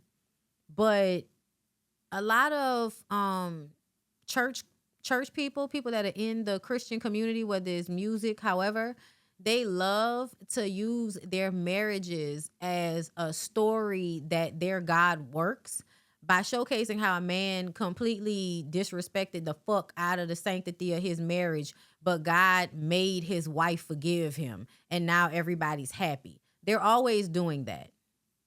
That's what they do that's like a part of the shtick, is that, you know, because it's a patriarchal religion. When we be telling y'all that all of these religions, you know, that are Abrahamic religions, they're only meant for you to be subjugated to a man and to a man's God. The reason why we say that is because of moments like this, where in my eyes, y'all, what I see largely is a bunch of women that are turning themselves into Stepford wives, or they are resigning themselves to a lesser entity because they want the love and validation and the imaginary story that comes with that entity in that thing. And they think it's about God and love and all of that. But really what it's about is dopamine hits, and how being with someone when you have, you know, not really received a lot of love in your life, because I think a lot of Christian people, there tends to be a lot of, you know, being prudish and not touching other people and all of that type of shit, because everything can be perceived as sexual. So because of that, I think a lot of these people are lacking in a lot of things that they needed from their parents. Like they didn't get a lot of emotional soothing, you know, because everything is, you know, shut up, you know, and stop crying, and everything is stop being emotional to children. So you're not teaching them how to actually deal with their emotions, but that they should hurry up and shut them off. One of the first things they get in relationships is people that are caring about how they feel. Because of the way parents a lot of the times look down on their children as lesser beings that don't deserve to feel a way about anything, because of that, a lot of times children are seeking out romantic relationships because it seems to be one of the few ways that they can be emotionally validated by another person while also receiving affection. And this is me just sitting right now thinking about how I was hyper focused on romantic relationships growing up. And a part of the reason is because there were ways in which I was not being nurtured, because at some point my father's feelings and emotions had to come before mine as the child. So if I have to put my feelings as the child behind me while I'm developing for my father, this means I'm not fully expressing myself. This means I'm not fully allowed to be myself. And it also means that my feelings are not safe in this space. What I think and how I feel doesn't matter. That is what I've learned, right? And so now I'm looking for people that are going to tell me that my feelings matter. Then, if you actually observe these relationships, you start to understand how they feel. And that's another thing. Because people are so disconnected from their bodies, they forget a large portion of what happens to you in these relationships is how they feel. And everybody can feel it. The energy that is being exhibited, like, or being pushed out when two people are in this type of, like, you know, when parents or two people are in a abusive or cheating relationship, everybody can feel what's happening. They may not know it or have the words for it, but it feels a certain way, y'all. It has a feeling to it. It has like a pain, a deep pain to it that is palpable if you live in the house with the people that are going through the toxic relationship. And I think that that's what's left out, is that you think that it's not being felt by the children or the other people around you when they are privy to what's going on in your relationship. That's why everybody wants you to just shut up and be quiet about whatever you're going through, because it makes them uncomfortable to feel what's actually happening. That's another reason why people jump into calling somebody a liar, because they want to be able to ignore the actual impulses that their body is informing them on. They want to hurry up and create the narrative that will be safest for them versus actually sitting with what your body is feeling in moments when you're around somebody that means you harm in some way, or the person isn't being fully honest or isn't fully connecting. I don't know about y'all. I'm always able to feel when things are slightly off. Even if I don't know what's happening, I can feel it. And it's not until I understand why it was happening that I can now associate what was happening with that feeling. That's kind of how my mind works about these things. So that's why these relationships are, that's why they're used in the way that they are, because they want to keep the women looking like this. They want to keep you thinking that a part of your value is your ability to withstand pain. While simultaneously telling you that it's not valuable. Because that's men will always say that they're stronger than women, but that's only based on your ability to pick things up, hit things, and throw things. When it comes to your ability to withstand physical pain, you're not beating a woman when it comes to that. And that's kind of a part of the problem with men and white people. Their inability to be able to withstand uncomfortable feelings and pain and shit. You have a low tolerance. That's why you do all of this weird shit, because you have a low tolerance to the uncomfortableness, to the pain, to whatever the emotion is. So please just shut up. Stop expressing how you're feeling. Text and say, hey, baby, I'm home. And I say, hey, baby, I'm at the strip club. Hey. She would have to find me at the strip club. Get back up there. And I said, well, I'll be home, when I see you. I wouldn't even leave. This is what she had to deal with. When we first opened our church, I realized I hadn't even apologized for it. They had just opened a church. He realized he hadn't apologized for when they was going through it, and he was at the strip club, and he was looking at her like, I'll see you later, and knew she wasn't going to go nowhere. A woman that has dealt with that has completely disassociated from the pain she feels in her body. And when you get used to disassociating from your body like that in order to survive, I don't think you're actually clear. I think it creates a tolerance to mistreatment that you really shouldn't find virtue in. A lot of women find virtue in the amount of pain they've been able to withstand for the sake of a man, for the sake of a family surrounding a man. And I feel like it's women that are kind of like dazed and confused and just don't know it yet. Like, it greatly reminds me, remember we was talking about that Robin Williams movie, What Dreams May Come, and how he went down to hell to get his wife, but her hell was her not recognizing that she was in hell or what had actually happened. She was just like walking through and talking, but it's like she could not recognize that she was dead. She couldn't recognize, like it wasn't sitting in. She was disassociating from where she was, and that's how she stayed in her hell.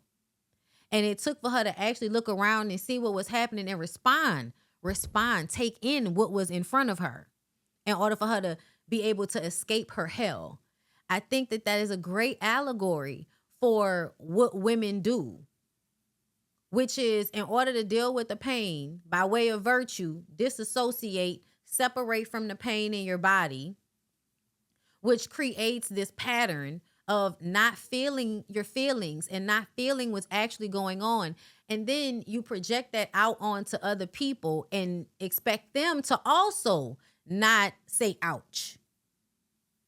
Because that's what a lot of church women do, y'all. A lot of church women project that callousness onto other women, like the expectation for you to not show emotion, to not show that you're hurt, to always be cleaning up the dirt instead of saying, this is not my dirt to clean up.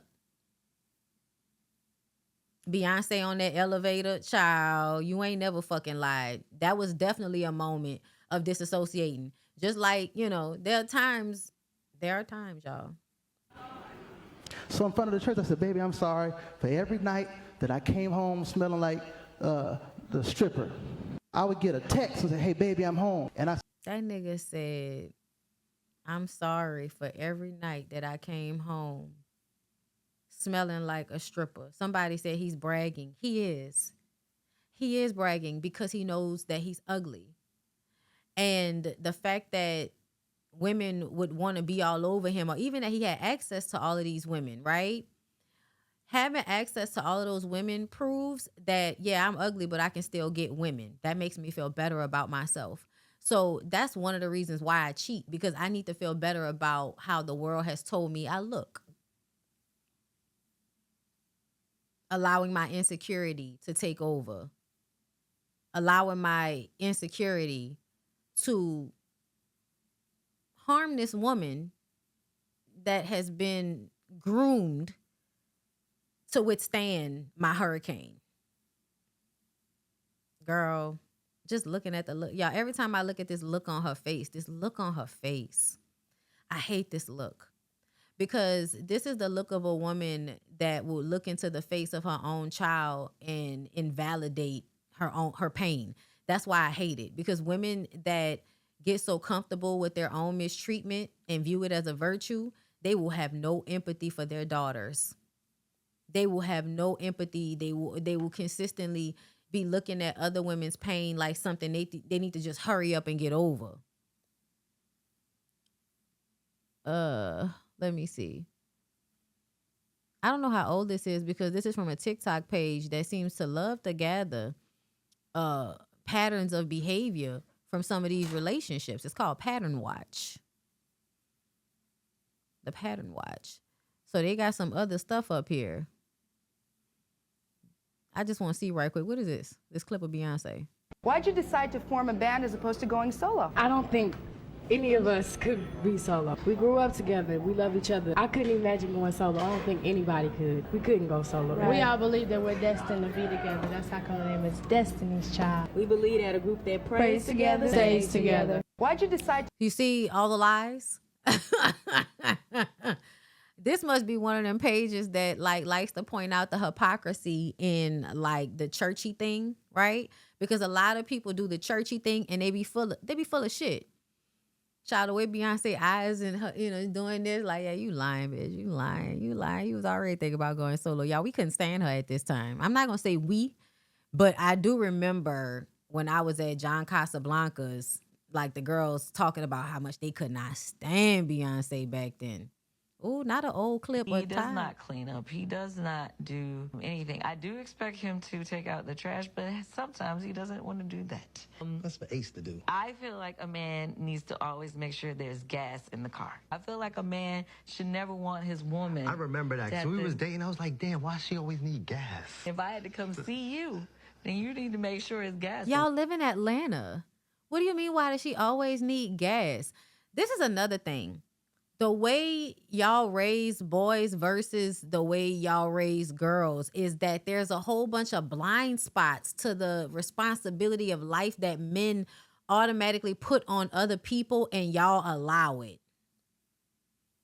My car. Maybe it's a Southern Atlanta lady. She gets mad at me. It boils my blood. If I get in the car and there's no gas in the car, I feel like we all know this feeling. I'm like, if you know that the gas is low, you should have taken it to fill it up. So, she's absolutely right to feel like that. She's absolutely right to feel like that. I don't understand. Like, that's one of them things for me as well, that I feel like, when it comes to gender roles, y'all, like I said, I'm leaving here with something. So there are some gender roles that I feel like are in both of our benefit, and you making sure that I'm safe and you making sure that my car has gas in it, especially if you use the car that I use. Yeah, I don't even understand what we're talking about. I feel like it's automatic. I'm not pumping gas if we're together. I shouldn't be pumping gas anyway. Me personally, I'm starting to feel like if I get in my car and I know you have my car and my car don't have gas in it, your ass gonna, like, what's going on? You're gonna get a phone call that you don't like. You know what I'm saying? Because, you know why? Because I feel like when women have these types of expectations, it's because we're expecting some of what we do to be given back to us. That's why. Now, there are times when people forget about things, but there is an expectation. And I feel like Southern men kind of understand these things. Maybe it's like a New York nigga thing where y'all kind of feel like it's even more of a virtue to not be a gentleman. But for Southern men, it's a virtue to be a gentleman. They're not actually gentlemen, but it's considered a good manipulation tool if you know how to be a gentleman. It's always, that's how New Orleans men be getting all of the hoes. New Orleans men get all of the hoes because they know how to be gentlemen. It's a Southern thing. They know how to talk to you. They gonna pull out chairs. They gonna open the door. You pull out, if they got money, child, if they got money, pull out your wallet, girl, stop playing with me. Put that up. Don't do that. Don't do me like that. Put that up. All right, y'all. Let's get into the very last topic of this. Listen, you got to know the niggas that are actually impressive because that's the ones you got to watch out for. Y'all got to stop thinking that these low-level niggas is impressive. They not. They're not impressive. The niggas you got to worry about is the ones that actually know how to game you. Those are the ones you got to be weary of. And a lot of times that's Southern. Yes. That's definitely a Southern thing. And that's why I always say, y'all, I don't care what nobody talking about. If you gonna get a nigga, if you gonna get one, girl, and I wouldn't advise it, but if you gonna get one, you better make sure that nigga has reverence for you. And it's just a way of being that I think men need to be in order to prove that they have some type of respect for women. Because if you don't require some of these things, usually that's tied to them having a lack of respect for you.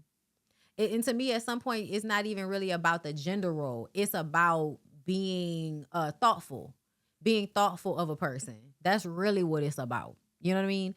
And a lot of the times, gentleman shit is how men show thoughtfulness because it's a level of care that's being shown when, they don't let you walk on the outside of the sidewalk. You know what I mean? They open your doors. They pull out your chair. You got something heavy, they gonna come and get it from you. You know what I mean?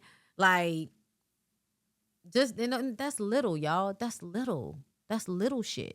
But that's like the bare minimum shit that I'm expecting because I'm from the South. And this is what even the most ignorant of niggas are doing most of the time. These very few things, because, I don't know about no more. Y'all know I ain't out here with these niggas, so I don't know. A lot of these niggas are very sassy and they don't have, and when I say sassy, I mean like they don't think of themselves as the bigger, stronger person that should be opening the door and pulling out the chair and walking on the outside of the sidewalk. They don't think of themselves in that role anymore. And so they don't feel the need to be in reverence of women in a way of, at least let me show some type of protectiveness for her. So she knows that, I'm pretending to care about her. They don't even feel like they need to do any of those things, y'all. Niggas be happy. You gotta do that shit. I never touch a door. I drove myself once and sat in a car waiting for someone to open the door. Walk you to your car after your sneaky link. Yeah, nigga gotta walk you to the car, bro. Nigga gotta make sure the caring about your safety is a bare minimum requirement. And if you ever fucking with somebody and it seemed like they was absent-minded of your safety, stop talking to them. Stop talking to them.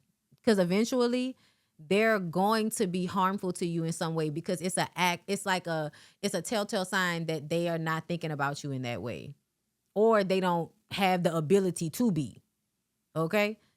But anyway, the last topic, y'all, is an overall topic of no grace to little black girls. And I want to start with Riley.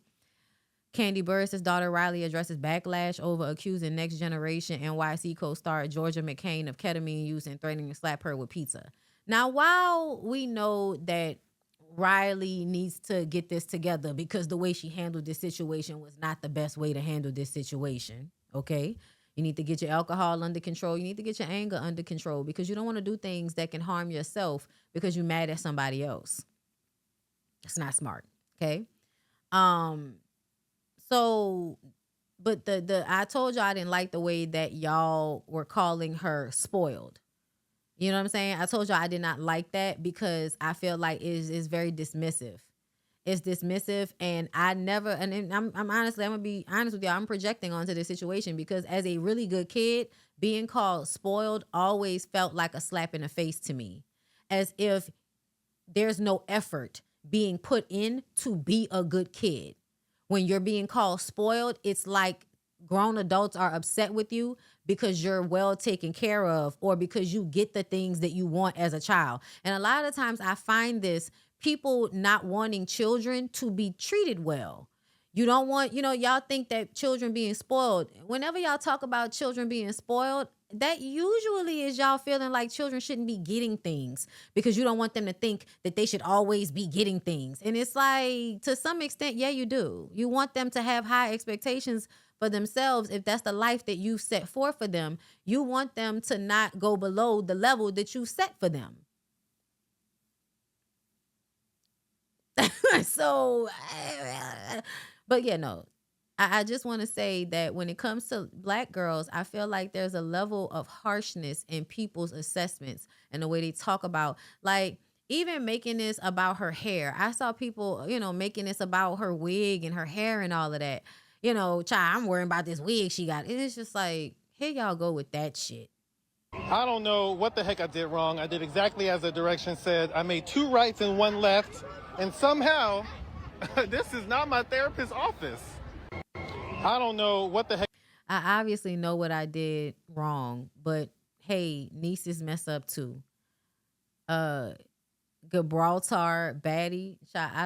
Gibraltar baddie. I don't know what that means. I feel like Riley and I get along the most when you're drunk. Because then I'm like, you know what? Everything you're saying is so true. Give me a drink. How about that? Yes.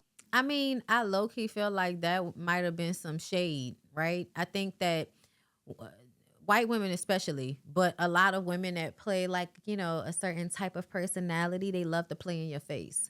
Meaning like they love to say things that sound like a compliment, but it's actually underlying shade that's attached to it. Because why would you tell me that you like that I'm, when I'm drunk, because then we get along? I almost feel like Riley automatically knew it was shade, and so then this is the response, which she is tipsy, like she's drunk. No, I'm not drinking a drink you drink. Girl, you probably have some ketamine.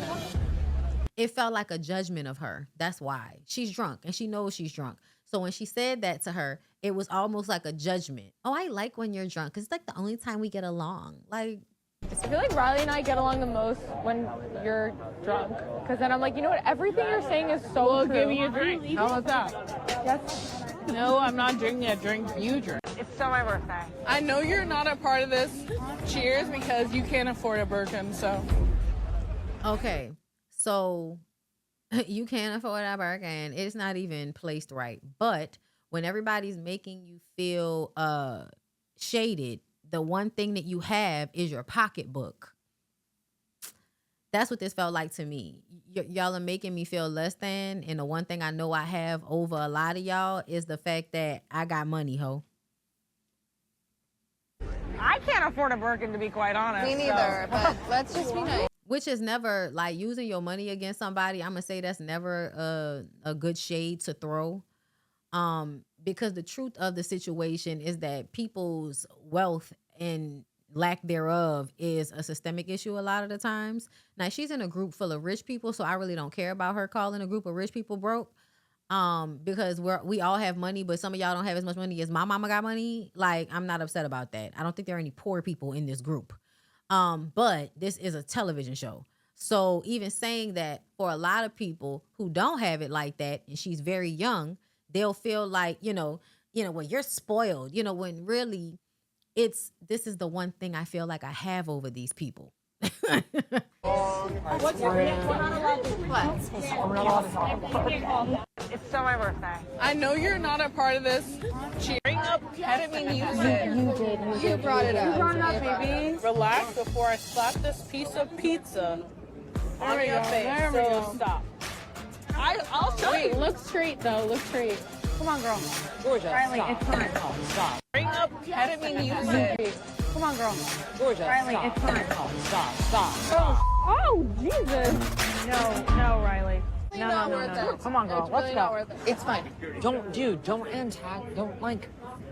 make it worse. You heard dudes say, don't antagonize her. Don't make it worse. Because she was. That's why Riley wanted to throw the pizza at her. Look at me. Riley's drunk, but usually I feel like sometimes when people are drunk, it's them like just being honest about what they're picking up on. If they weren't drunk, they would ignore it, or the shade wouldn't be as heavy-handed. But look the way she looking. She looks like a Barbie. She looks like a black Barbie. Like her face now. And why y'all talk bad about her hair? What's wrong with her hair?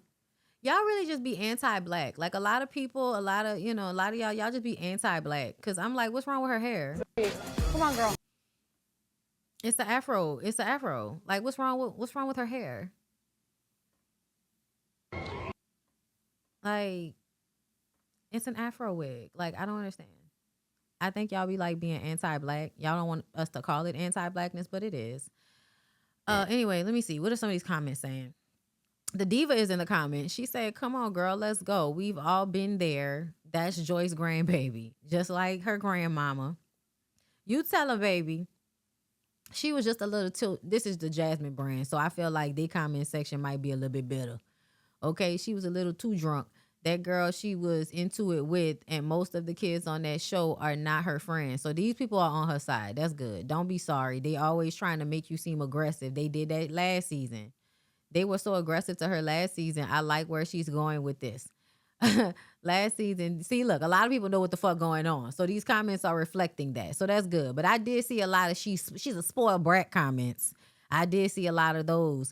But I guess as time has gone on, enough of us have convinced y'all to stop acting like these little black kids aren't allowed to get aggravated when they're being gaslit by a group of white kids all the time. Like, you gonna get aggravated at some point. That shit frustrating.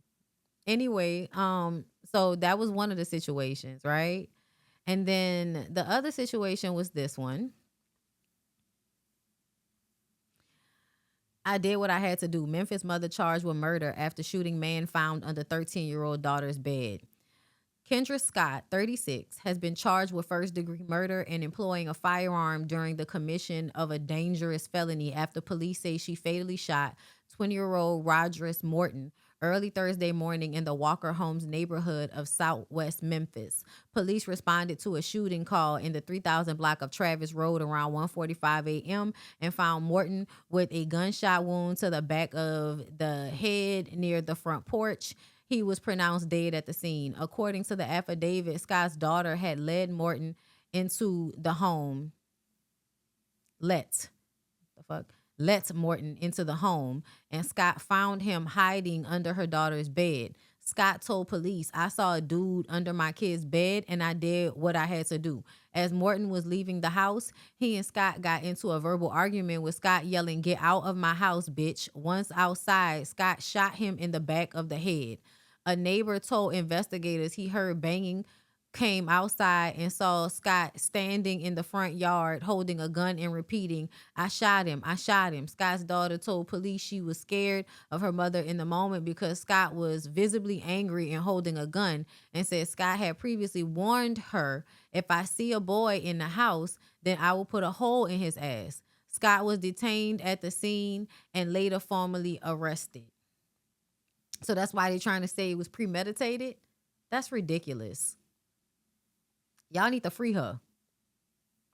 Also, though, y'all, if we really want to talk about this situation, so this is a 36-year-old and with a 13-year-old, right?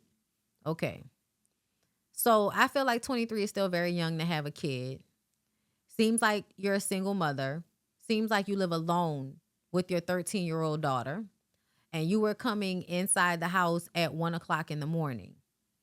That probably would tell me the reason why your daughter would be in a relationship with a 20-year-old is because your daughter is probably lonely. Your daughter probably doesn't have enough people around her to make her feel, secure as a young girl growing up. And so that means she's prime pickings for creepy ass dudes that like to fuck with, prepubescent teens. I don't know if she prepubescent, but 13 is very young to me. 13 is very, very young to me. That is very close to a literal, middle school child. And to me, there's no difference. Like, the teenagers are children too. Get the fuck out of here. You know that you're not supposed to be with no fucking 13-year-old girl. You know that. And you know what a 13-year-old girl looks and sounds like, because they don't sound like a 20-year-old. A 13-year-old doesn't sound like a 20-year-old. It doesn't look like a 20-year-old. So y'all, and it doesn't look like an 18-year-old. And the fact that he was hiding under the bed, let us know he knows how old this girl is. He knows how old this girl is. To me, if a man is bold enough to be under the bed of my fucking 13-year-old, he doesn't care about the possibility of me putting lead in his ass. I would like to remind everybody that 13-year-olds can't consent to relationships or sex with grown adult people, and that it is quite normal for girls to have crushes on people or to like people, because they are also going through a hormone surge at this point in their lives. They're going through puberty at 13. That means there's a lot of hormones and there's a lot of feeling your nether regions. Okay? What's not supposed to happen is grown adult people taking advantage of children when they are going through that time in their development, because they are not fully developed. Their brain isn't fully formed and they don't understand what's happening. And if you were a young girl at some point and you wanted to date somebody older, you know that there's a difference once you become a real adult and you see it from the age of an older person. Once I became older, I could not understand why anybody would want to be in a relationship with somebody that much younger than them. That did not make sense to me. Unless you want to take advantage of the fact that the person is super young. And I'm talking about like that type of shit. Like there's no way a 20-year-old wants to be with a fucking 13-year-old because she's so fun to be with. No, it's because she's 13, she's young, her brain isn't fully formed, and she has a lot of hormones and emotions that you can manipulate. And a lot of these niggas love to be obsessed about by young girls, because that's what happens when you're in your teenage years. Because of the hormones, everything feels bigger. Everything feels so fucking, serious and overwhelming. A 20-year-old grown man is not supposed to take advantage of a 13-year-old having a crush on him, because she's not old enough to know why that relationship is inappropriate. But as an adult, you should know. As a 20-year-old, it should actually kind of gross you out, the idea of having a sexual relationship with a 13-year-old. Because it makes my skin crawl. The fact that it doesn't make your skin crawl means that something is wrong with you. There's no way you didn't know how young she was. Because a lot of people are online saying very stupid shit. Let me get that clip. Let me get that clip of all of the stupid shit that black women who have no empathy for themselves decided to get on the internet and say. And when I tell y'all, these are the women that have let men do any and everything to them as adults, but for some reason can't understand how a man can be manipulative to a child when men can be liars and manipulative to grown-ass women. They can skew the perception of grown-ass women. Why do you think children, 13-year-old girls, are going to have the mental fortitude, the confidence, the knowledge to push away an adult? A little girl that ends up with a grown man is a little girl that's looking for affection from somebody. That's how I see it. Let's listen to these ignorant bitches, shall we? That little girl was fast in the ass. Acting like we forgot that little girls be fast or hot in the ass. These kids be wearing bust-down middle parts in middle school. That little girl was acting like a young hoe. Eating all this GMO food, y'all developing like 25-year-olds by the age of 10. I do want y'all to realize that women can be predators as well. And when y'all develop the mentality that children know what they're doing, It is the mentality of a predator. It is the mentality to not take into account what a child is and what it means to be a child and what it is to actually grow up and have your brain fully formed and then have clear perspective. Be able to see the bigger picture that you could not see as a child. You can't see a bigger picture because you're too close to the fucking ground when you're a child. That's literally you. You don't understand it. You don't see it. You don't get it. All you have are your feelings. All you have are your feelings and the needs you're trying to get met. And a 13-year-old that is trying to make herself attractive is only following in the footsteps of the women that she sees around her. That is what children do. They see and they do. It is odd the way you think the entirety of our communities and media is supposed to be centered around relationships, but the children are supposed to understand that relationships are not supposed to be important to them. That's not how this works, and y'all know that. Y'all know that. Her having that boy at that house, was it really a death sentence? These kids wear eyelashes in elementary school. That little girl was fast in the ass. Acting like we forgot that little. We don't need to go through that again. We don't need to go through that again. But that's a lot of the cacophony. I blocked a bitch so fast in my motherfucking For You page talking about she did some research on this girl and all of the nude photos that she saw that this girl was sending to this man. So you're for no reason other than to come to your viewership and talk about it, right? You're going through child pornography. You're like actively going through child pornography. And where you end up after going through all of the child pornography is that the child was asking for it. It's odd that you don't see how much you sound like a pedophile. It's odd. It's odd that you don't hear how you sound like a pedophile. Even as a woman. It's very odd that y'all don't know how much y'all sound like pedophiles when y'all say the stuff that y'all say about these kids. I want to see what the news people are saying about Kendra Scott, y'all. And then we can go ahead and get into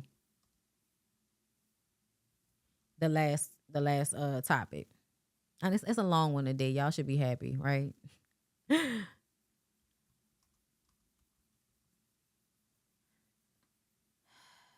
Child, they keep pulling up Kendra Scott, the jewelry girl. Okay.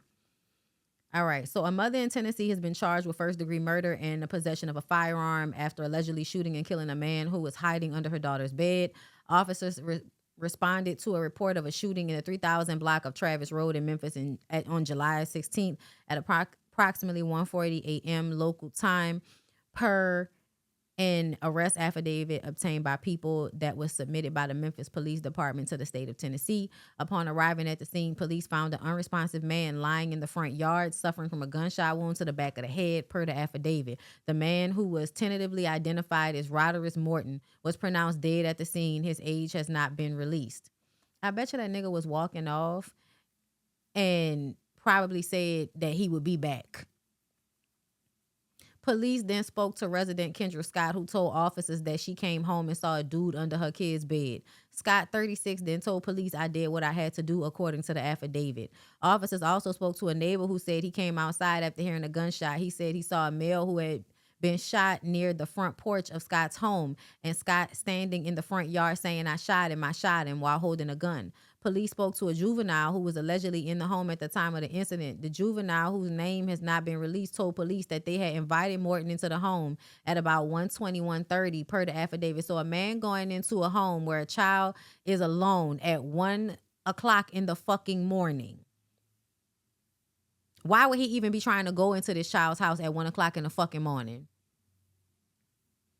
The juvenile then told police that Scott arrived home and began yelling, "Who's at my house?"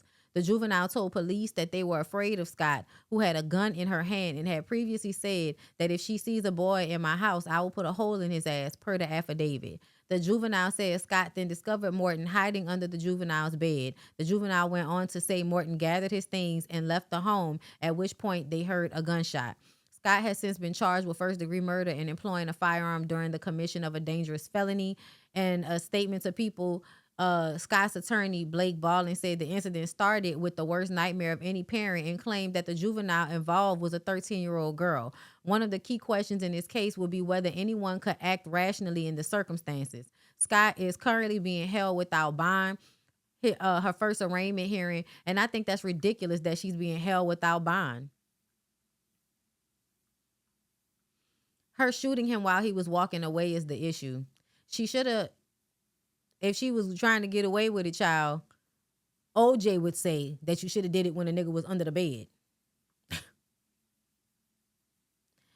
I feel like in this day and time, I don't think men like that should be allowed to continue living, because what time has shown is that they just continue to be a problem. They continue to take advantage of children as they get older.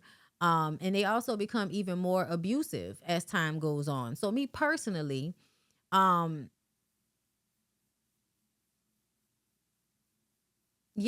I don't know what anybody's talking about.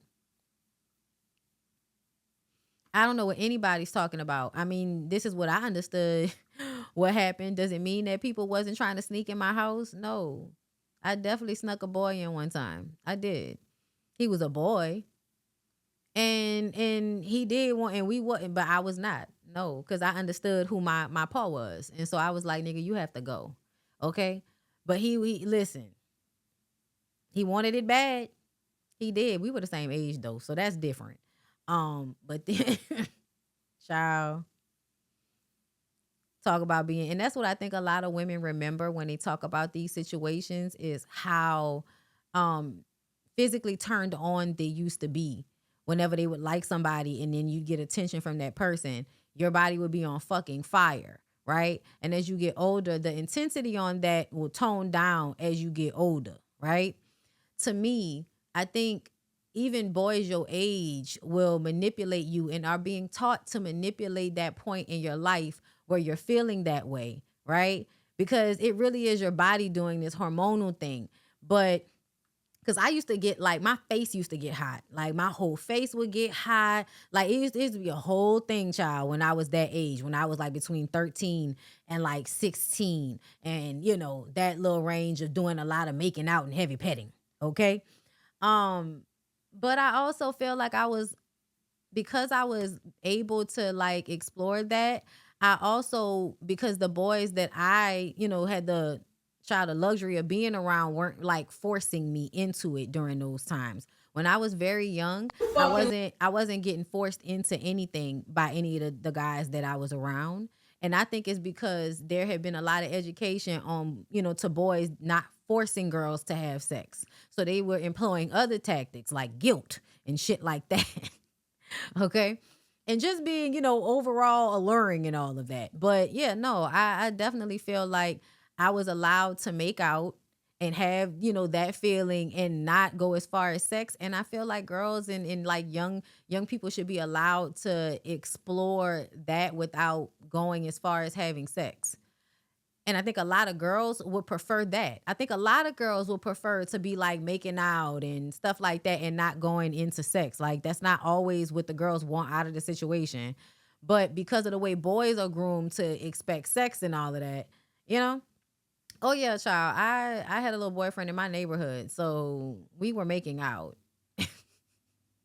We was making out and getting hot in the face. I was getting passion marks and all of that type of shit, probably around, 13, 14? Yeah, around that time. Yeah, but I wasn't ready for sex. So I didn't have sex until I was like 19. And that's why I say, just because girls are like experiencing their sexuality at these age ranges, it doesn't mean that they're fast and they're rushing into sex because they are enjoying that portion of their, you know, their adolescence. Like, child, I don't regret the time at all. To be honest, I had a ball the times I was allowed to have a ball. I wasn't really allowed to do much. Okay, so the times that I was able to go to a dance, okay, with my little boyfriend and rub and all of that and make out and all of that, you know what I mean? That was fun. That was a good time. But nobody, was like, you absolutely, like it just, I was strong enough to be like, no, I'm not having sex until I'm ready to have sex. And then when I was ready to have sex, I called the nigga on the phone and said, hey, I'm ready to have sex. And so we had sex. Then things got coerced. After you say yes. Okay? After that. Yes, Bondy, we love making out. Girl, what? Ugh, what a time to be had. And I don't think there's anything wrong with that, but I definitely feel like I was made to feel like I was like some slut or something like that for enjoying that. And I think that's kind of fucked up that y'all do that to girls, because you don't do that to boys. You don't shame boys for liking the attention of girls, but you shame girls for liking the attention of boys. So that's another reason why, when people be acting like, girl, please, okay? These niggas loved me, okay? Anyway, I used to hug the shit out of my grammar school boyfriend. No, the hugs was a thing. The hugs was a thing, especially if, like, the hugs was about feeling a nigga having a hard on. The shit that was going on when we were in our adolescence, girl, we were growing into the women we were going to become. And yes, still waited until I was 19 and I, and could go and get in my own hotel, girl. Yes. Let's get into this last one. Thank y'all for being here for this long ass live. Lying. I know you fucking lying. It's you fucking lying. I know you fucking lying. It's motherfucking it's 3 o'clock in the motherfucking day. Why the fuck is you sitting in my house with a muumuu on? This is not your shit. I know it's not my. I know that. I just got out the shower. I didn't feel like putting on. Yeah. You talk to your daughter like that when she wear your clothes? Child, the way my mama was always trying to give me her clothes, like, I don't know. That's odd. You a stingy mama, bitch. That's raggedy as fuck. How you stingy with your children? How you stingy with your daughter, ho? No pants, really. I wanted to be comfortable. My man is in his motherfucking house. I got shorts on. He don't know that. The girl got on shorts and a muumuu. But because y'all sexualize everything, a muumuu now leaves the impression that you naked under, even if you're not. That is insane. You just see you got on the fucking tall long thing. It's long. What's wrong with it? It's long. It's literally going past my knees. You don't see my thighs. Women put them on when they're naked. But I'm not naked. What are you talking about? Women put on muumuus when they naked. That don't mean they ain't got no panties on. That don't mean, look, when I put mine on, I still have on a bralette and some panties. Like, girl, what is going on? How is a muumuu any different from a dress? Naked, I have on shorts. What the fuck is you trying to insinuate to my... What the fuck is you trying to insinuate to my nigga? I'm not trying to insinuate nothing. You insinuating something with me and your nigga.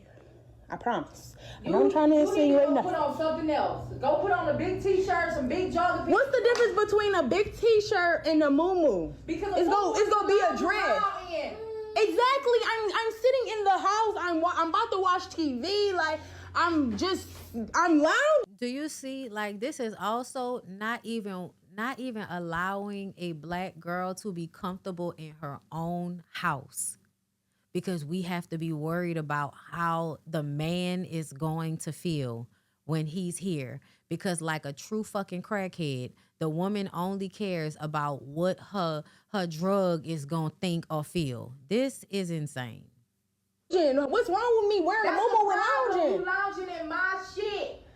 This ain't your shit to lounge in. Okay, but at the same time... You gotta figure something the fuck out. Because at this point, I'm sick of... I think you just doing this shit to dick pic with me. Because you feel like... How am I dick picking with you when you keep coming up with problems with me? You feel like I'm obligated to help your ass. And I ain't. You don't give a fuck. You're my mother. I wouldn't be here without you. I'm not no babysitter on no more motherfucking nanny. Well, stop having kids. What you have kids for if you're not going to sit here and take care of? You're 20 years old. Okay, but you know.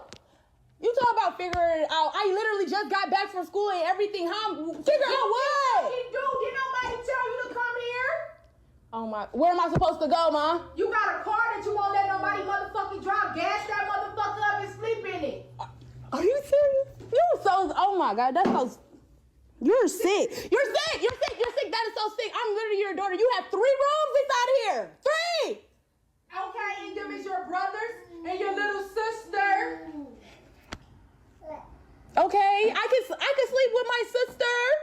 She don't want you in her room. She's not even here right now. Her room is too close to my room, and you be talking in your sleep and shit. I don't need my nigga hearing you talking. Okay, and you and your man be stinking in your sleep. Y'all be stinking. Yeah, I don't want to smell that all the way across the room like that anyway. I don't want to smell that anyway. Like, what are you talking about? You talking about go gas my car up and go sleep in it? Are you serious right now?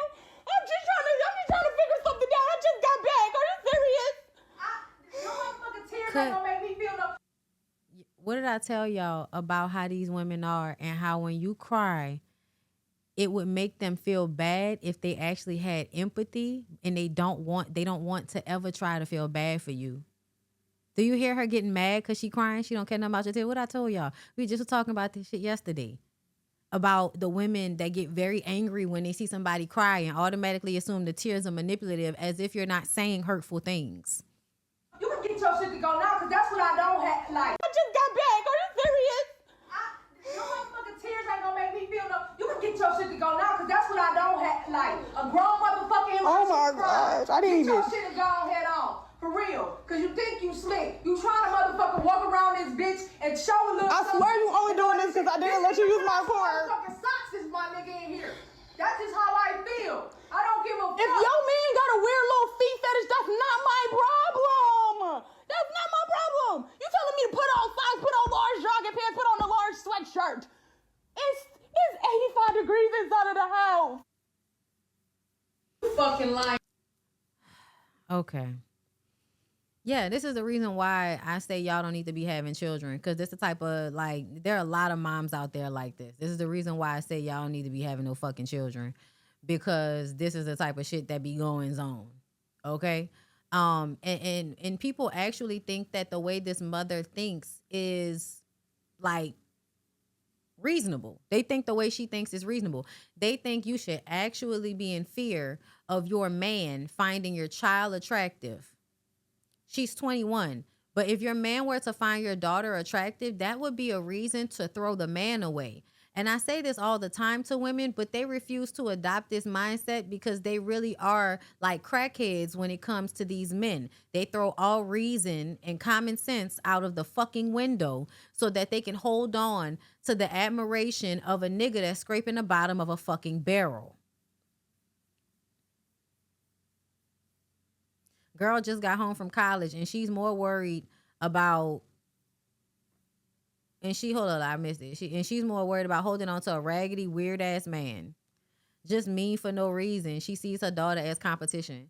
Yeah, I think that's one of the craziest things when y'all have these children, have all of these fucking children, and you seem to be like a narcissistic personality. Because what type of person tells their child to go sleep in a car? I'm starting to realize they got some people around me that's real fucked up, because sometimes people will say they think you will think a certain way. They project things onto you because that's the type of person that they are. Okay? Because, child, I ain't about to tell y'all about my personal business, but it was a conversation that was had. And just because I don't get along with every family member don't mean that I would ever leave my people out on the fucking street. That's insane to me. I don't have to get along with you. I don't have to even fucking like you in order to feel like, nah, you can be in here. Okay, we'll figure out a way to make it work. But I would rather you not be in the street. I would rather you not sleep in your car, especially if you're my fucking kid. And if you're not hurting me, and I mean like physically hurting me, you're not trying to fight me, you ain't, trying to steal from me and all of that, you just came back from college, that's insane. And this is what I'm talking about when you have no self-esteem as a woman, so that you don't even recognize how crazy it is for you to be in competition with a child? And that's what I'm talking about. What the fuck is wrong with you? Do you know how insecure you have to be? Do you know how much you don't love yourself in order for you to want or care about a man or the love and admiration, whatever the fuck you getting from a man like that? Because when I say that, I say it loosely, because these niggas don't love or admire you bitches, but they will lay up with y'all and get what they can get out of y'all. And you want to have a man around you so fucking bad that you willing to take any old nigga. And that is why so many black women got online and defended that 20-year-old that was under that 13-year-old bed and felt like he shouldn't have got his head popped off. When I want to know what the fuck you think we should do with people that like to fuck on kids. I would love to know what you think we should be doing with those people, because they can't be fixed.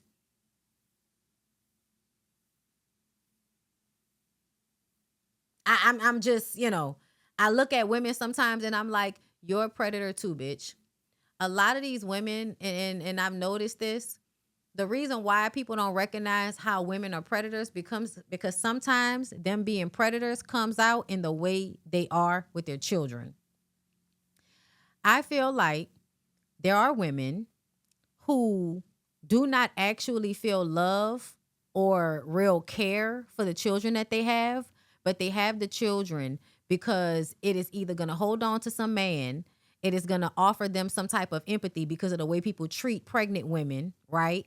Or it will get them some type of assistance from having children, tax write-offs, things like that. Yeah, people will have children for every reason other than I really want to love and take care of a child and nurture a child's well-being and all of that. Like, that is not usually the reason. The reason is because you have been socialized to think that that's what you're supposed to do, and then you find all of the advantageous ways in order to make that true for yourself, right? They tell you you're supposed to have children. You know that that's not necessarily true, but it fits when you're trying to hold on to some nigga. So fine, wear it, right? You have the kids. You don't really like the kids. Raising kids is hard, and you don't have children for men because men will still leave you with the responsibility of those children by yourself, which is extremely stressful. So if you was already a fucked up person, that amount of stress on one individual will only make it worse. The only way these women will feel better about themselves is when they go out, have a good drink, feel like they look good, get the attention of a man, and then get fucked out. After that, a man taking care of you makes you look good to other women. You feel good about that. So these are the ways those women feel good about themselves. It's always attached to another person. They have an external locus of control, and they don't really love themselves because everything is always made about somebody else, primarily a fucking man, right? So you go out there and you try to get fed off of a man, but a man doesn't see you the same way you see him. A man is getting his needs met in the same way, but he don't respect you or really give a fuck like that. So he's very, prone to being pedophiles and a nigga that's gonna habitually cheat on you or rob you or abuse you. Like that happens a lot, right? And so instead of having pause about being with men or learning how to have, your own things that you like, that you do on your own, but you like the company of a man. So you will go out, have a good time. You'll go over to his place. Maybe you'll get some dick and then you'll take your ass home, and you will never bring some nigga into the household with your children, but you care about the safety of your children on top of the fact that you would like to get your needs met. There are ways to do that and protect your children. I think Phaedra did it exceptionally well. There's a way to get your needs met, but keep it from harming your children. A lot of y'all don't have the self-control to think that far ahead. You think that every nigga you get with gonna be a family or a nigga that could be a daddy or something like that. When the man is disrespectful, he's a bum, he a cheater, he don't treat you well, he talk down on everybody, he already got kids he don't take care of. But you think that if y'all fuck good and y'all can go out and dance and have a good time or whatever the fuck, you can have them at your house playing husband and playing daddy to your children. Girl. And this is what we talk about when we say y'all be being fucking delusional. Because a nigga will be straight up fucked up and you will still think he about to be something special. Okay, girl. All right. And so then you get with these men, but they still treat you a certain way and they're still attracted to children because our society is greatly pedophilic. And young children have a very childlike quality about them that grown adult creeps are attracted to. First of all, they're attracted to the fact that the child doesn't know. The child has a wild-eyed wonder about things. They don't know things, and they can sometimes be very embracing to fucked up men because they don't know what they're looking at, but they are looking for love or they're looking for validation, right? So you're okay. You're okay with being in a relationship with a man that might fuck your kid because you never really cared about the kid. It was always about the man in the first fucking place, whichever man it was.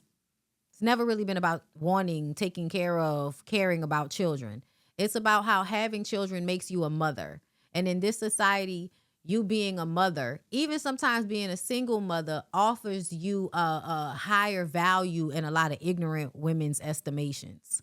A lot of ignorant women feel like their attachments to men and children are what make them successful as a woman, not their experience, not the quality of their life, not the quality of their children's life, not the quality of the men that are in their lives, but just the fact that they have them. And so they can mistreat them and take out all of their frustrations and insecurities onto them, because a lot of these women are mad about how they self-sacrificed in their youth, which is why they envy the youth that their children have.